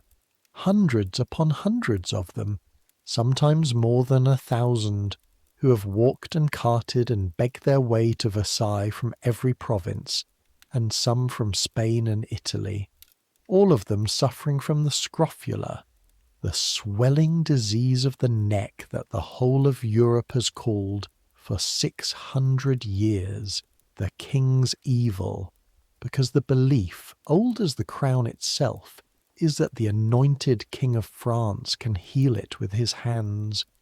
You are posted on the route with the other boys, and the smell reaches you before the column does, and I will be honest with you the way the chronicles are not. It is a hard smell, poverty and sickness and the road, wet wool and sores and fever sweat. Hundreds strong, filing between guards into the most perfumed building in the world. Doctors move down the line first, checking, because there are always the merely hungry who feign the evil for the alms that come with the touching. And you watch an old physician part the rags at a child's neck with 2 fingers, gently, like a man opening a letter he dreads, and nod and move on. And then the king comes, fasted from communion, and he does the thing that no etiquette in your storeroom training prepared you for. He touches them, all of them, with his bare hands. The man whose dinner is bowed to through 6 corridors, the man whose person is so hedged with ceremony that a duke waits years for the honour of handing him a sleeve, walks slowly down a line of hundreds of the sick poor of his kingdom and lays his naked hand on each ruined neck, each open sore one by one, saying to each the same 9 words, the formula older than the palace, older than his house. The king touches you, may God heal you. An officer beside him carries a purse, and each sick man receives a coin. It takes hours. His hand is on the neck of a beggar from the Auvergne, while 4 princes stand behind him holding towels, and he does not hurry, and he does not flinch, and he has done this since he was a child. Thousands upon thousands of necks across a lifetime, and will do it while he can stand. You watch from your post with your mind quietly coming apart, because you cannot make the 2 truths sit together. This is the man who unpersons a count with a hat brim. This is also the only person in the entire golden machine who will voluntarily lay his skin against the kingdom's sickness, because the mystery of his office requires it, because that too, that especially is the job, to be the point where heaven is supposed to enter France, and heaven apparently enters through the hands. Do the touched recover? Some, they say, the ones who would have recovered, a barber surgeon in the attics mutters, safely below stairs. And yet you see their faces going out, the touched ones, filing back past your post toward the gates with their coins and their sores. And whatever you decide in your attic about miracles, you cannot argue with the faces. They came 100 leagues on bad feet to be touched by one particular hand, and they were, and the faces going out are not the faces that came in. Simon, when you bring it to him, does not laugh at any of it which surprises you. He turns his stick a long time and says only, "You want it simple. King cruel or king holy? Take it from the floor, boy. The parquet in that gallery is worn by both lines the same, the courtiers backing away from him and the sick shuffling toward him.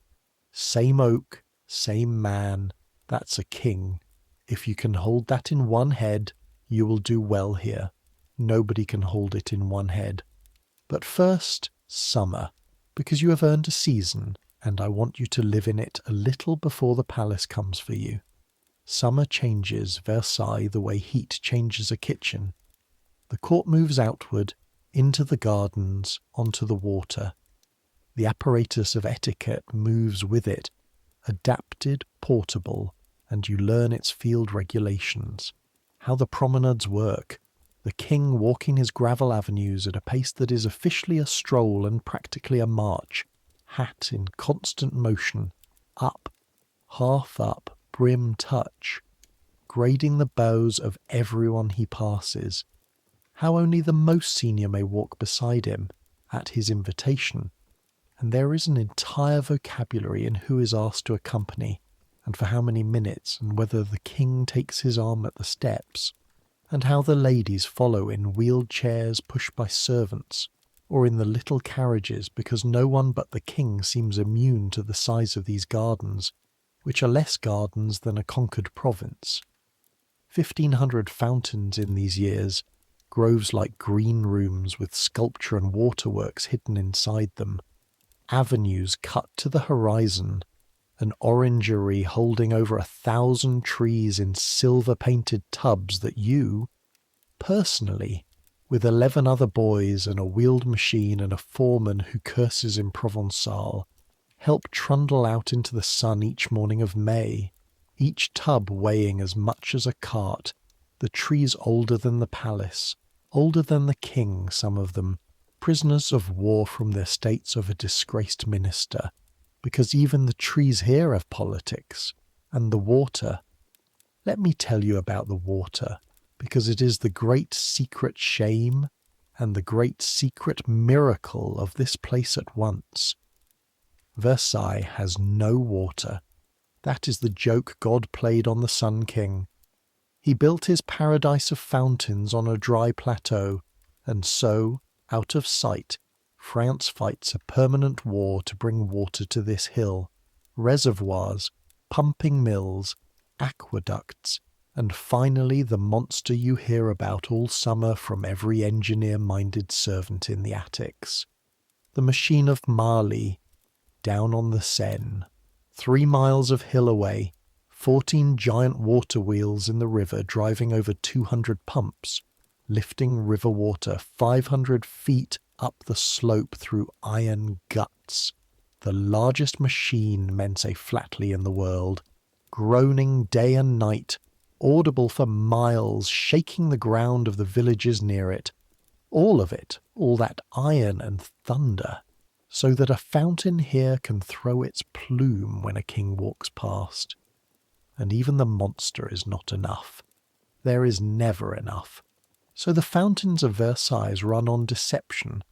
They play in rotation, only where the king is, and there is a corps of fontainiers, fountain men, boys among them that you know, who track the royal promenade through the groves and run ahead through the trees, whistling signals to each other, spinning valves in hidden chambers so that each fountain leaps into life just before the king's eye reaches it and dies quietly once he has passed. An entire watery theatre, performed daily, so that one man may live inside the impression of infinite abundance. The king knows, of course. He knows everything about this place. He wrote, with his own hand, a guidebook to walking these gardens, the order, the viewpoints, where to pause, what to look at, the correct way to see. Because of course he did. This is a man who regulates the direction of looking the way other kings regulate grain, and still the valves spin ahead of him and the water rises for his eye alone, and you think, the first time you watch a fontainier sprint whistling through the trees like a bird of the machine, it's the walk again. It is always, the walk. The whole kingdom faces him as he passes, and what is behind him is allowed to go dark and dry. Nothing is behind him. That is the fiction everyone here is employed to maintain. The fountains fall silent behind him, the crowds close behind him. The sand is raked behind him, and it must all be done so smoothly that the fiction never tears, because he must be able to believe, or at least never be forced to disbelieve, that the world is on, everywhere, always, for him. You spend the fat green month carrying iced drinks along garden alleys, learning which groves hold shade at which hours, getting brown across the nose, growing, your coat suddenly short at the wrist, your shoulders suddenly needing the seams let out, which Colin does for you with wig thread, mocking you throughout. On the feast of St. Louis there is music on the canal, and you and Colin and 2 laundry girls sit on a warm stone rim at the far end. A mile of dark water between you and the golden windows, and one of the girls sings the tune back across the water a half-beat behind the violins, and it is quietly the finest hour of your summer. You are 17 now.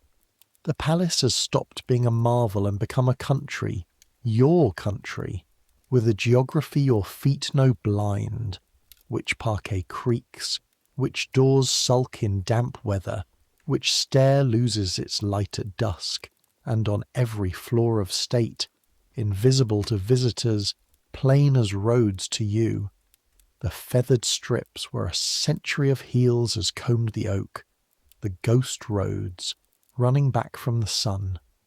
You slide well. You're known for it now, a little, below stairs. That is exactly the kind of thing the palace waits for you to be known for. July arrives with a heat that sits on the roofs like a cat. And there comes an afternoon, a Tuesday, nothing about it marked, when the king, returning early from the hunt, decides without warning to walk through the small apartments, the private cabinets behind the state rooms, where his selections live, his medals, his gems, his small paintings, rooms few courtiers ever enter, rooms that are at this hour being cleaned. Understand what that means. The state rooms are cleaned at dawn, precisely so the machine never has to see its own housekeeping. The cabinets are done in the afternoon, when the king is reliably at the hunt. Except today the hunt came home early. A lamed horse, a turned ankle among the followers. Nobody will ever agree afterward. And the word runs ahead of him through the jib doors like fire through stubble. He is coming. He is coming this way. And in the third cabinet on a ladder 6 feet up, with a long-handled feather brush and a bowl of vinegar water balanced on the ladder's little shelf, dusting the frame of a Poussin, is you. You hear the doors, not the jib doors, the doors, the real ones, the ones that only open for one reason. 2 rooms away, and then the sound you have learned the way sheep learn thunder, many feet stopping at once, and one set of feet not stopping. There are 2 other servants in the room. They're on the floor, and the floor has options. They melt to the wall, faces to the doorway, and are furniture by the time the latch moves. You're 6 feet up a ladder with your back to the door, both hands committed, a bowl of vinegar water at your elbow, on rungs, in stockinged feet because shoes scratch the parquet of the cabinets, and the door of the room you're in opens. Time does what it does in falls and floods. It goes wide and slow and very, very detailed. You cannot descend facing the room. The ladder is against the wall. Climbing down a ladder means turning your back or climbing down blind, backwards, which is what a ladder already is, except your feet are on the 4th rung, and the bowl is balanced, and your right hand holds a brush at full extension, and the King of France has just walked into the room behind you, and every law of your body says freeze, and every law of the palace says be gone or be turned, and Père Simon's voice arrives from March, calm as a man by a brazier. It tests in the one moment of the one day you forgot it was watching. Here is what the room sees, and what an usher will describe that evening below stairs, and what will be described for years, longer than you will believe, in kitchens and attics, becoming smoother and rounder with telling the way all pebbles do. The boy on the ladder does not freeze and does not scramble. The boy on the ladder brings the brush down slowly against his chest like a soldier ordering arms, and then, without one glance below him, he comes down the ladder blind, backwards, which is to say face to the wall, which is to say correctly, feet reading the rungs the way Lefort's stairs taught them, blind foot, and as his stockinged sole finds the floor, in one motion he draws the bowl of vinegar water off the ladder's shelf into his 2 hands, and he pivots toward the presence, chest swinging through the room like a needle through north, and he backs, bowl level, eyes down, along the wall to the corner, and folds himself and the bowl into the smallest stillness in France. Not a drop, not a sound. 4 seconds, maybe 5, and the king, who misses nothing, who has never in 40 years missed anything, pauses. 1 beat.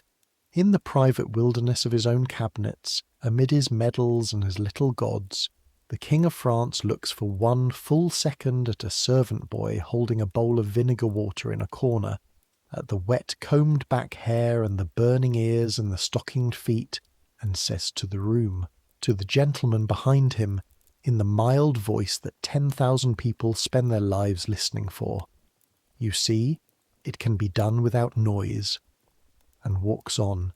That's all. 6 words, not even to you. About you. Over you. The way one remarks on a well-hung door. The party moves through toward the medals cabinet. The doors close. The 2 floor servants peel off the wall and stare at you, and one of them, an old valet named Guérin who has not smiled since the previous rain, makes a sound like a kettle and has to sit down on the ladder's bottom rung. You stand in your corner holding the bowl. The vinegar water is shivering in rings, fast little rings, and that is how you find out your hands are shaking, and then your knees inform you as well, formally, that they are also present, and you slide down the wall to the parquet, bowl still level, because at some point in the last 4 seconds the walk stopped being in your legs. Simon was right. It went in deeper. It cost you something, and you will spend years finding out what, and the palace paid you 6 words for it. And here is the thing you will never once say aloud to anyone, not to Colin in the dark, not to your mother when you finally see her again, not to the wife you do not yet know you will have. It was worth it. God forgive you. 6 words, and it was worth 2 fields, 9 days on the road, 7 months of cold, the calves, the burns, the chilblains, all of it. That evening Lefort finds you in the usher's corridor. He looks at you for a long moment, the folded letter face unreadable as ever, and then he does something he has never done. He steps back 1 pace and inclines his head to you, briefly, the way one man of the floor acknowledges another and says, "Now you understand why we practice," and walks away forward like a free man, and you stand there in the corridor understanding in fact several things at once, and one of them, arriving late and quiet like the last chime of the palace's arguing clocks, is this: you're never leaving this place. You saw the door of the cage tonight from the inside, gilded, welded, beautiful, and you heard yourself, some voice below all your voices say, "Home." The story of the ladder travels the way all stories travel here, which is instantly and in every direction, and it does for you exactly what stories do in this country. It changes your weight, not your rank. You have no rank. You're still a boy in blue, still unsalaried, still fed from kettles. But wait, yes. Doors that open slowly open quickly. The wardrobe clerk who never looked at you looks at you. In the usher's room you're given, without comment, a stool nearer the fire, and if you have been paying attention tonight you know that a stool nearer a fire is not furniture. It is language, and you take it the way it is given, without comment, and Guérin the unsmiling valet begins, terrifyingly, to smile at you. Père Simon hears the story 4 times before you can get down to his stair to tell it yourself, and when you finally sit by the brazier, he waves the telling away with his root hand before you are 3 sentences in. Yes, yes, the bowl, the pivot, they act it out for me twice a day. Guérin does it with a soup plate. The fogged eyes find you with unsettling accuracy. I told you the palace would ask you the question, body or name. You answered name, and quickly too, 4 seconds they say. So, now you know what you are. He's quiet for a while, turning his stick under his folded hands. The brazier ticks. Somewhere above you, muffled by 100 feet of stone, the machine murmurs on. I answered body, you know, 60 years ago, on my knees with my back to a door and a young king in it, and I did not spring up and spin around. I stayed at my work, because my work was true and my knees were tired, and some Norman mule in me. I'm from Caen too, boy, did I ever say. Some mule in me said, the floor also serves. And I was lucky, because he was young and in a good mood, and he made a pretty sentence of it, and the sentence kept me warm for life. But hear me, because I will not always be on this stool to say it. It could have gone the other way. The same act, the same king, a different hour, a toothache, bad news from Flanders, and my mule's answer is insolence, and I finish my parquet in car. That is the true nature of this place, and no one says it out loud, so an old man will. The rules are absolute, and the rules are weather, both at once. You can do everything correctly and be ruined. You can blunder and be made. The etiquette is a religion, yes, but the god is a man, and a man has moods, and mark me, all of you down here know it, and none of them up there can afford to. That is the difference between the floor and the parquet, boy. We know we live under weather. They have to believe they live under law. You sit with that a long time by the ticking brazier, and you will sit with it, on and off, for the rest of your life. Autumn comes. The orange trees are wheeled back into their cathedral of an orangery, each silver tub groaning on the machine, the foreman cursing in Provençal at the same corners as in May. And there is a strange comfort in that, the palace turning on its great screw, everything returning. The court hunts. The rains arrive, and the gardens empty, and the ghost roads of the parquet fill again with the winter traffic of silk. You are given, in October, a coat with a better button, and the errand routes of a boy trusted with sealed things, and Colin leaves. This is the autumn's wound. His master the wig-maker has bought a shop in Paris, in the Marais, wigs for lawyers, steady money, and Colin goes with him, promoted, delighted, trying not to be delighted in front of you, and failing, because Colin has never once in his life kept a feeling off his face, which is why the palace was never going to be his country, and Paris will be. He gives you his good knife and half a sausage and instructions to marry one of the laundry girls. Either one, he says, they're both too good for you. And then he is a figure on the back of a cart in the rain on the Paris road, waving his hat like a fool, getting smaller, and you stand at the gate longer than the rain deserves. The attic gets a new boy in his place, from the Buse, 13, translucent with fright, who lies rigid the first night the way you once lay rigid, and you hear yourself say into the dark, in a voice you recognize with a small shock, as Lefort's cadence poured through Norman clay, the draughts are only draughts. Sleep. Tomorrow I will teach you where the floor creaks. And teaching him, over the weeks, which stairs sulk and which doors betray, teaching him at last in the cold storeroom, with a broom handle on the flagstones, the walk itself, right foot back, toe first, feel before wait, never look down, you discover the last thing this year has to teach you, which is that the machine continues not because anyone commands it to, but because each part worn in cannot help shaping the next part in its own image. Nobody made you do this. You wanted to. The cage builds itself now, from inside, with love. That is the most frightening true thing you know, and you know it while standing in a storeroom saying again to a frightened child, and you say again anyway, and he slides, and wobbles and slides, and one grey afternoon in December he crosses the floor backwards, smooth as water, grinning like a saint's day, and something in your chest turns over with a pride so sharp it frightens you. Again. That is all education is. A man deciding there will never be a second song, and then, years later, without noticing the moment it happened, becoming the man who teaches the first verse. Winter again, your second. It finds you harder to hurt.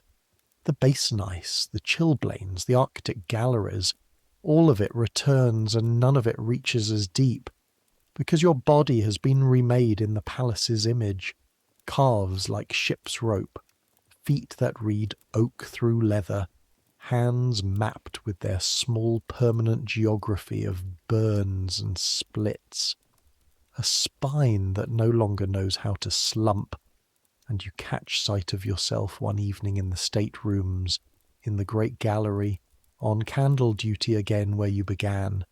You, multiplied 17 times down the dark mirrors, a straight blue figure in a corridor of golden fire, and for a heartbeat you honestly do not recognize the boy from Caen, because he is not in the glass.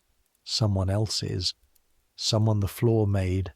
You stand there one moment longer than duty needs, and the mirrors hold you, all 17 of you, and behind your reflections the windows hold the black gardens, and out there in the dark the fountains are silent and the sand is smooth and the ghost roads are resting, and it comes to you simply, without drama, the way the true shape of a thing comes to you after you have lived inside it long enough. Everyone in this palace is walking backwards. Everyone, not just out of rooms, through their whole lives, eyes fixed on the one bright point, gliding away from everything else, from Normandy, from Paris, from their lands, their childhoods, their own front doors, feeling behind themselves with a blind and educated toe, trusting that the floor of the world has been laid level, never turning, never once turning, to see where it is they are actually going, and so is the king. That is the last secret, the one even Simon only half says. The man at the centre faces no one. He has no sun of his own to fix on, nothing to orient by except the 10,000 faces orienting on him, and he too is walking backwards, has been since he was 4 years old, and they woke a child and told him he was France, backwards through councils and wars and mistresses and buildings, backwards into age, into the winter of a reign that will run longer than most human lives, never permitted to turn around, because the moment the sun turns to look where it is going, it stops being the sun. He built the cage from the inside too. His is just larger and has mirrors. The clocks begin their long rolling argument. 10. In the staterooms the tables are being swept of gold. In the kitchens the kettles are dying. In the attics the Buse boy has learned to sleep. In an hour the candlestick will be handed to someone, and the great bed's curtains will close, and the palace will lie in the dark on its drained hill, ticking and settling, full of sleeping dukes and sleeping laundry girls, all of them, for a few hours, excused. Even here, night is the one etiquette everyone obeys. Even the sun has a coucher, and so do you. There is one more education this second winter gives you, and it is the darkest one, so I will tell it quietly. You watch a man fall, not downstairs, out of the light. His name does not matter, and below stairs you only ever call him what the ushers call him, the Count. So let him be the Count here too. He's somewhere past 40, handsome the way weathered handsome men are, a soldier with a real war behind him, and when you first arrived he was one of the warm bodies of the court, one of those men who stand close at the lever, who is spoken to at dinner twice a week, who held the candlestick in your own first spring on a night you were in the room. You remember his face in the candle glow, easy, certain, a man standing in sunlight who has forgotten there is any other weather, and then, sometime in the autumn, he makes his mistake, and here is the terrible thing, you never learn what it was. Nobody does, not for certain, and that is part of the punishment. Below stairs the theories multiply like mice, a word repeated that should not have been repeated, a joke that travelled one room too far, a letter, a woman, something said to somebody who said it to Madame de Maintenon, something as small as a smile at the wrong moment of a sermon. The offence is never announced, because announcing is not how the weapon works. The weapon is geometry, remember? The weapon is the eye. It begins with the hat. You see it yourself. because by now you read the king's hat the way a sailor reads sky. In October, the count's bow gets the half lift. By Advent, the brim touch. By January, and the morning you witness it goes through the usher's room like a cold draught. Nothing. The count bows, deep, correct, beautiful, and the king's eyes pass over him at the exact height of his head, at the precise speed they pass over panelling, and the hat does not move at all, and the king says, to the man standing next to the count, something pleasant about the frost. That is all. That is the whole execution. No decree, no scene, no raised voice. A man is being deleted in plain sight by nothing but the withdrawal of attention, and the entire court participates instantly, instinctively, the way water participates in a leak. You watch it happen over weeks with a horrified fascination you are ashamed of.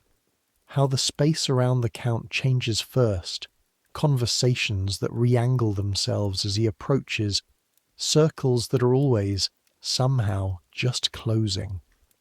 How invitations dry up, not refused, simply never issued.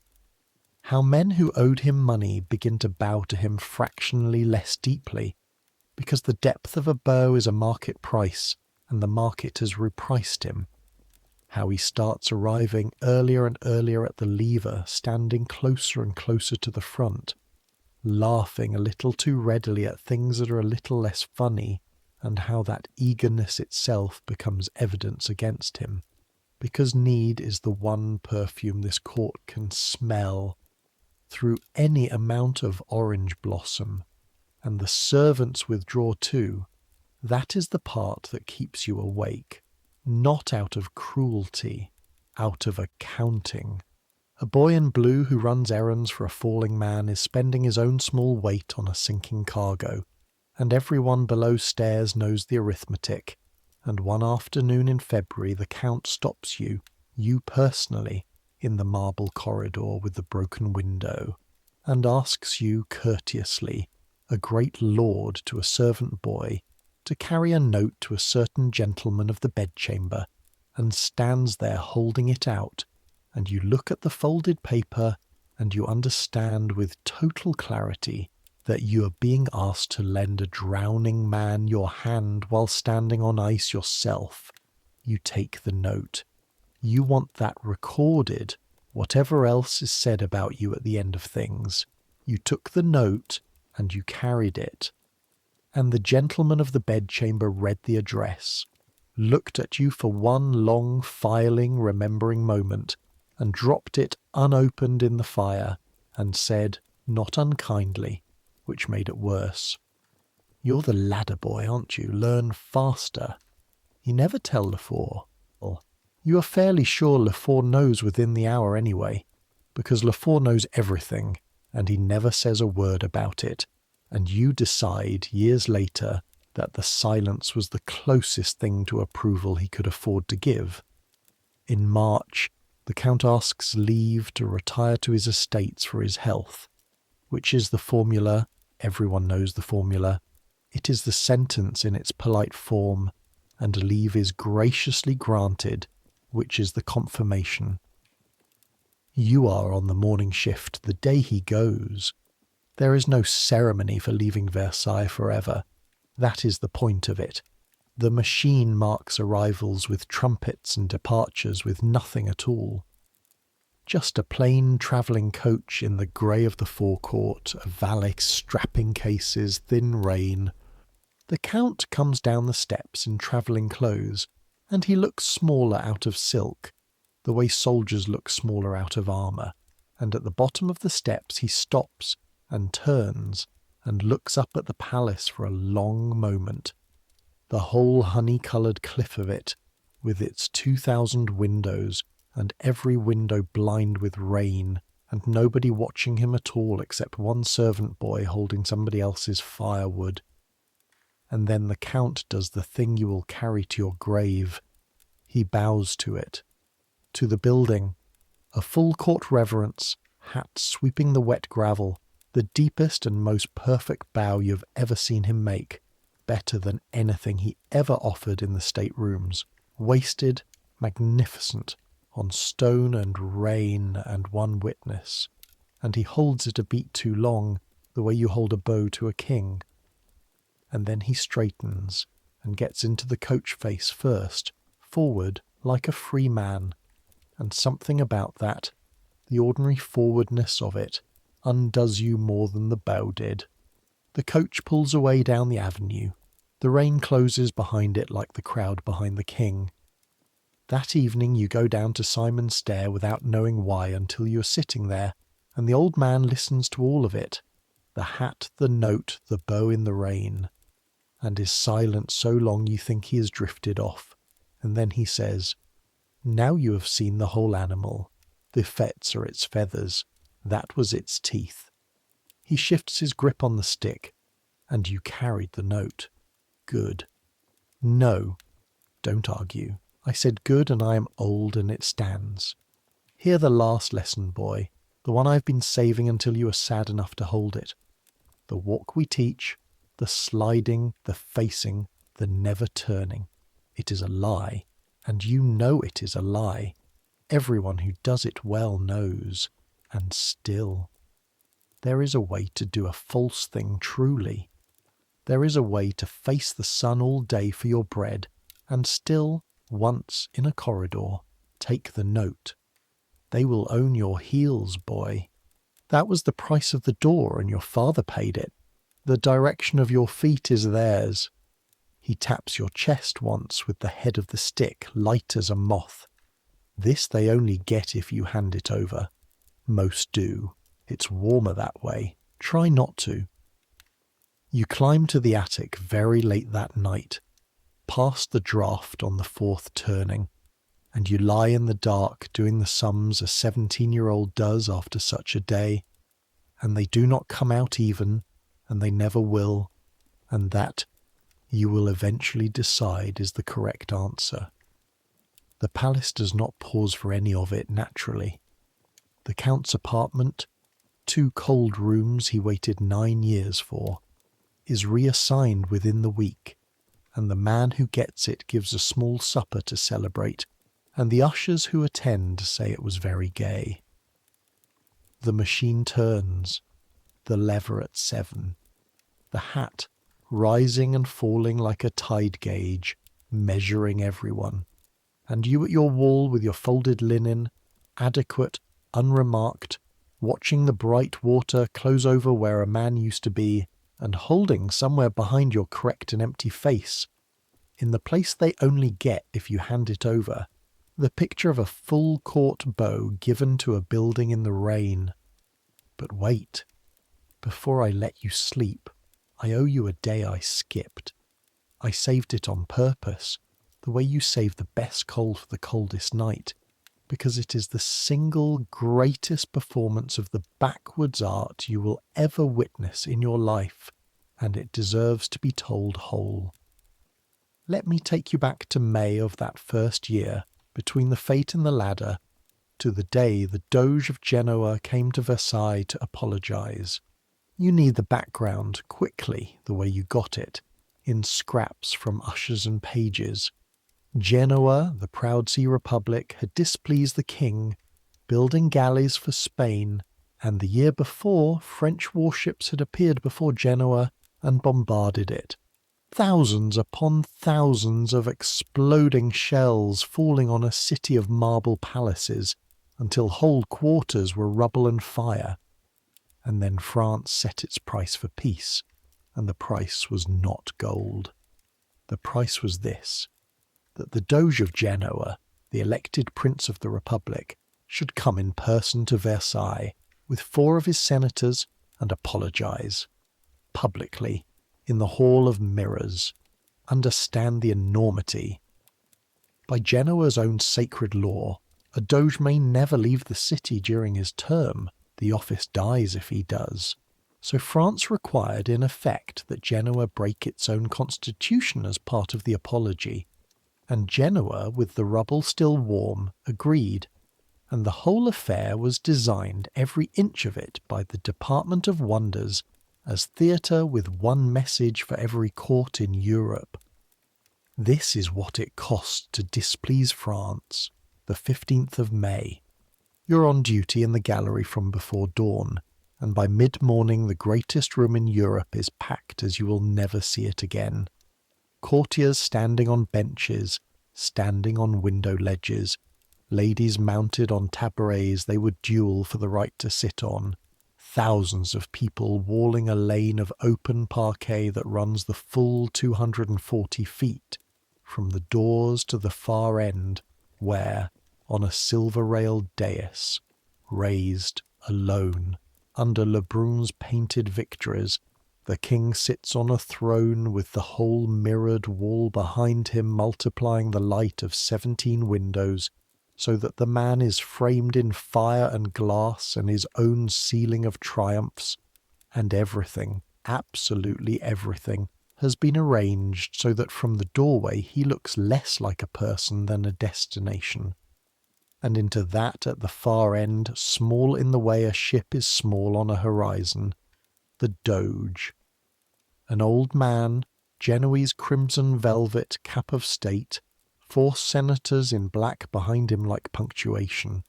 And now watch, because here is the machine at its cruelest and most exquisite. The Doge must cross the entire gallery under thousands of eyes, and the etiquette of approach is bows, 3 reverences at prescribed depths at prescribed thirds of the room, hat off, each bow answered by the king with a mere touch of his own hat, and the old man does it, the length of that endless floor, through the held breath of a room that has come to watch a republic kneel. His speech of apology is made standing, uncovered, and answered graciously, because the king is never anything but gracious. Graciousness is the velvet on the hammer, and the terrible thing, the thing you will think about for years, is that everyone is exceedingly polite. All day, the whole apology conducted in perfect courtesy, compliment upon compliment laid over the rubble of a bombarded city, and you learn forever that at this level of the world, politeness is not the opposite of violence. It is violence continued in a form that can be performed indoors, and then it is over, and then comes the part you were posted 40 feet away to see, the part the whole below-stairs world talked about for a month. The Doge must leave. Backwards. Of course, backwards. An elected prince, 70 years old, in state robes to his ankles, must now retreat from the throne, down the longest ceremonial floor in Europe, 240 feet of waxed parquet, facing the king, bowing again at the thirds, in reverse, before thousands of people who are watching, all of them for exactly one thing, because a stumble here is not an anecdote, a stumble here is diplomacy, a stumble here will be in letters to Vienna and Madrid and London within the week. The Doge of Genoa fell down leaving the King of France. The gallery goes quiet in that particular Versailles way, which is not silence but 1,000 held rustles. And the old man does it, slowly, perfectly. He gathers his robes with one practised hand, blind behind himself, the Genoese senators dressing their retreat on his, 5 men reversing in formation like a small black and crimson tide going out, and his heels never search, and his face never falls out of its exhausted, magnificent 70-year-old composure, and it takes a very long time, it takes forever, the mirrors handing him backward from panel to panel, down the whole burning length of the room, 17 retreating doges in the glass all bowing together at the thirds, and you stand at your wall with your spine prickling, because you're watching a man carry the honour of a wounded republic backwards across 240 feet of enemy floor, and he does not spill a drop of it. They say afterwards someone asked the Doge what had astonished him most at Versailles, expecting him to say the gallery, the gardens, the machine of Marly. And the old man is supposed to have answered, in the tone of a man who has decided to be exactly as witty as despair allows, to find myself here. The doors close behind him.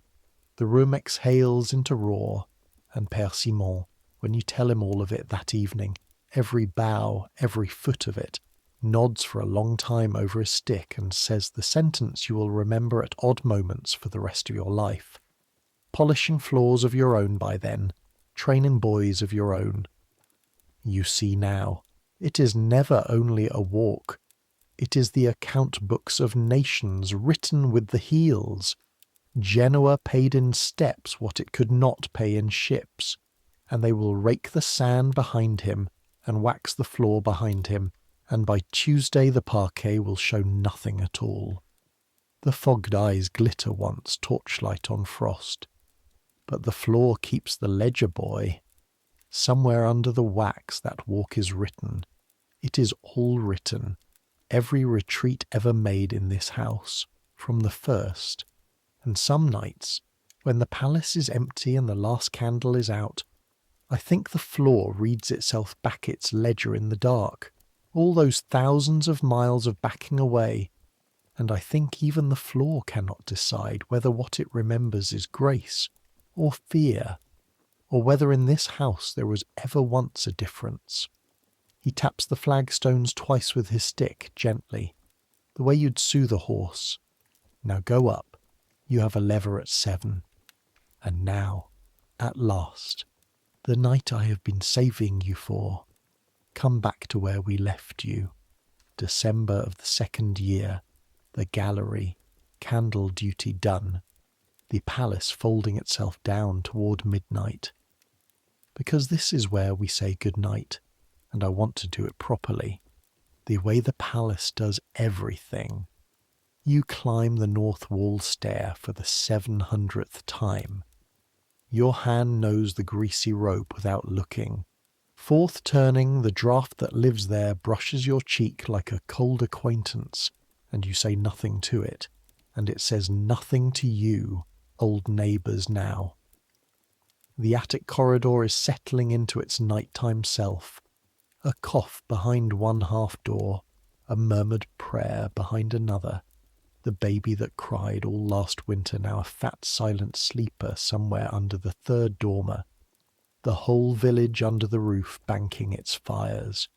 Your room. The postboy is asleep already, neat as a loaf, and the 2 new boys beside him, new undress in the dark to your shirt, hanging the coat with the better button on its nail by feel, and you lie down on your side of the mattress, in the hollow. Your body has spent 2 years teaching the straw, and you pull the blanket to your chin, and the cold makes its first arguments, and your body, wiser now, simply outlasts them. Listen to the palace with me one last time. It never goes fully silent. You know that now. Under everything there is the building itself, ticking as the stone gives back the day's little heat. Beams easing overhead with sounds like slow thoughts. Somewhere below, a watchman's feet, unhurried, on parquet you could name from here. The wind trying the 2,000 windows one by one, patient as a creditor. Far off, muffled by wings and courtyards, a last carriage on the cobble of the town, someone arriving late or leaving early, someone beginning their 11 days, or ending their 30 years.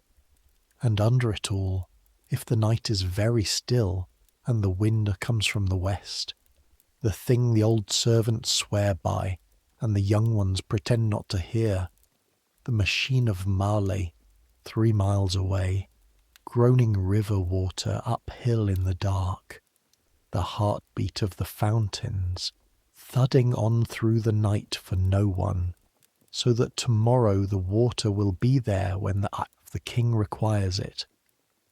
Everything here is prepared in the dark so it can seem effortless in the light. The wax, the water, the raked sand, the boys drilling backwards in cold storerooms, You are part of the dark side of the ledger now, and it turns out that is where the true company is. Your calves let go of the day, fibre by fibre. You know the order by heart. First the burn behind the knees, fading. Then the arches of the feet unclenching like fists that have forgotten they were fists. The small hot coins of the day's candle burns on your fingertips, cooling. The split at your thumbnail, quiet at last. Your body laid out in the dark is a map of this place. Every mark on it a room, a stair, a season. And the map is warm now, and getting warmer and heavier. Think of them all, drift in the way you're drifting.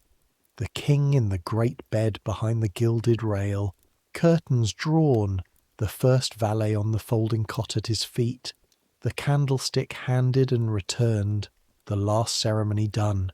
Even he is excused now. Even the sun, for these few hours, is only a sleeping man of 47 with no teeth in his upper jaw, dreaming whatever it is that suns dream, and no one watching. The only hours of his life when no one is watching.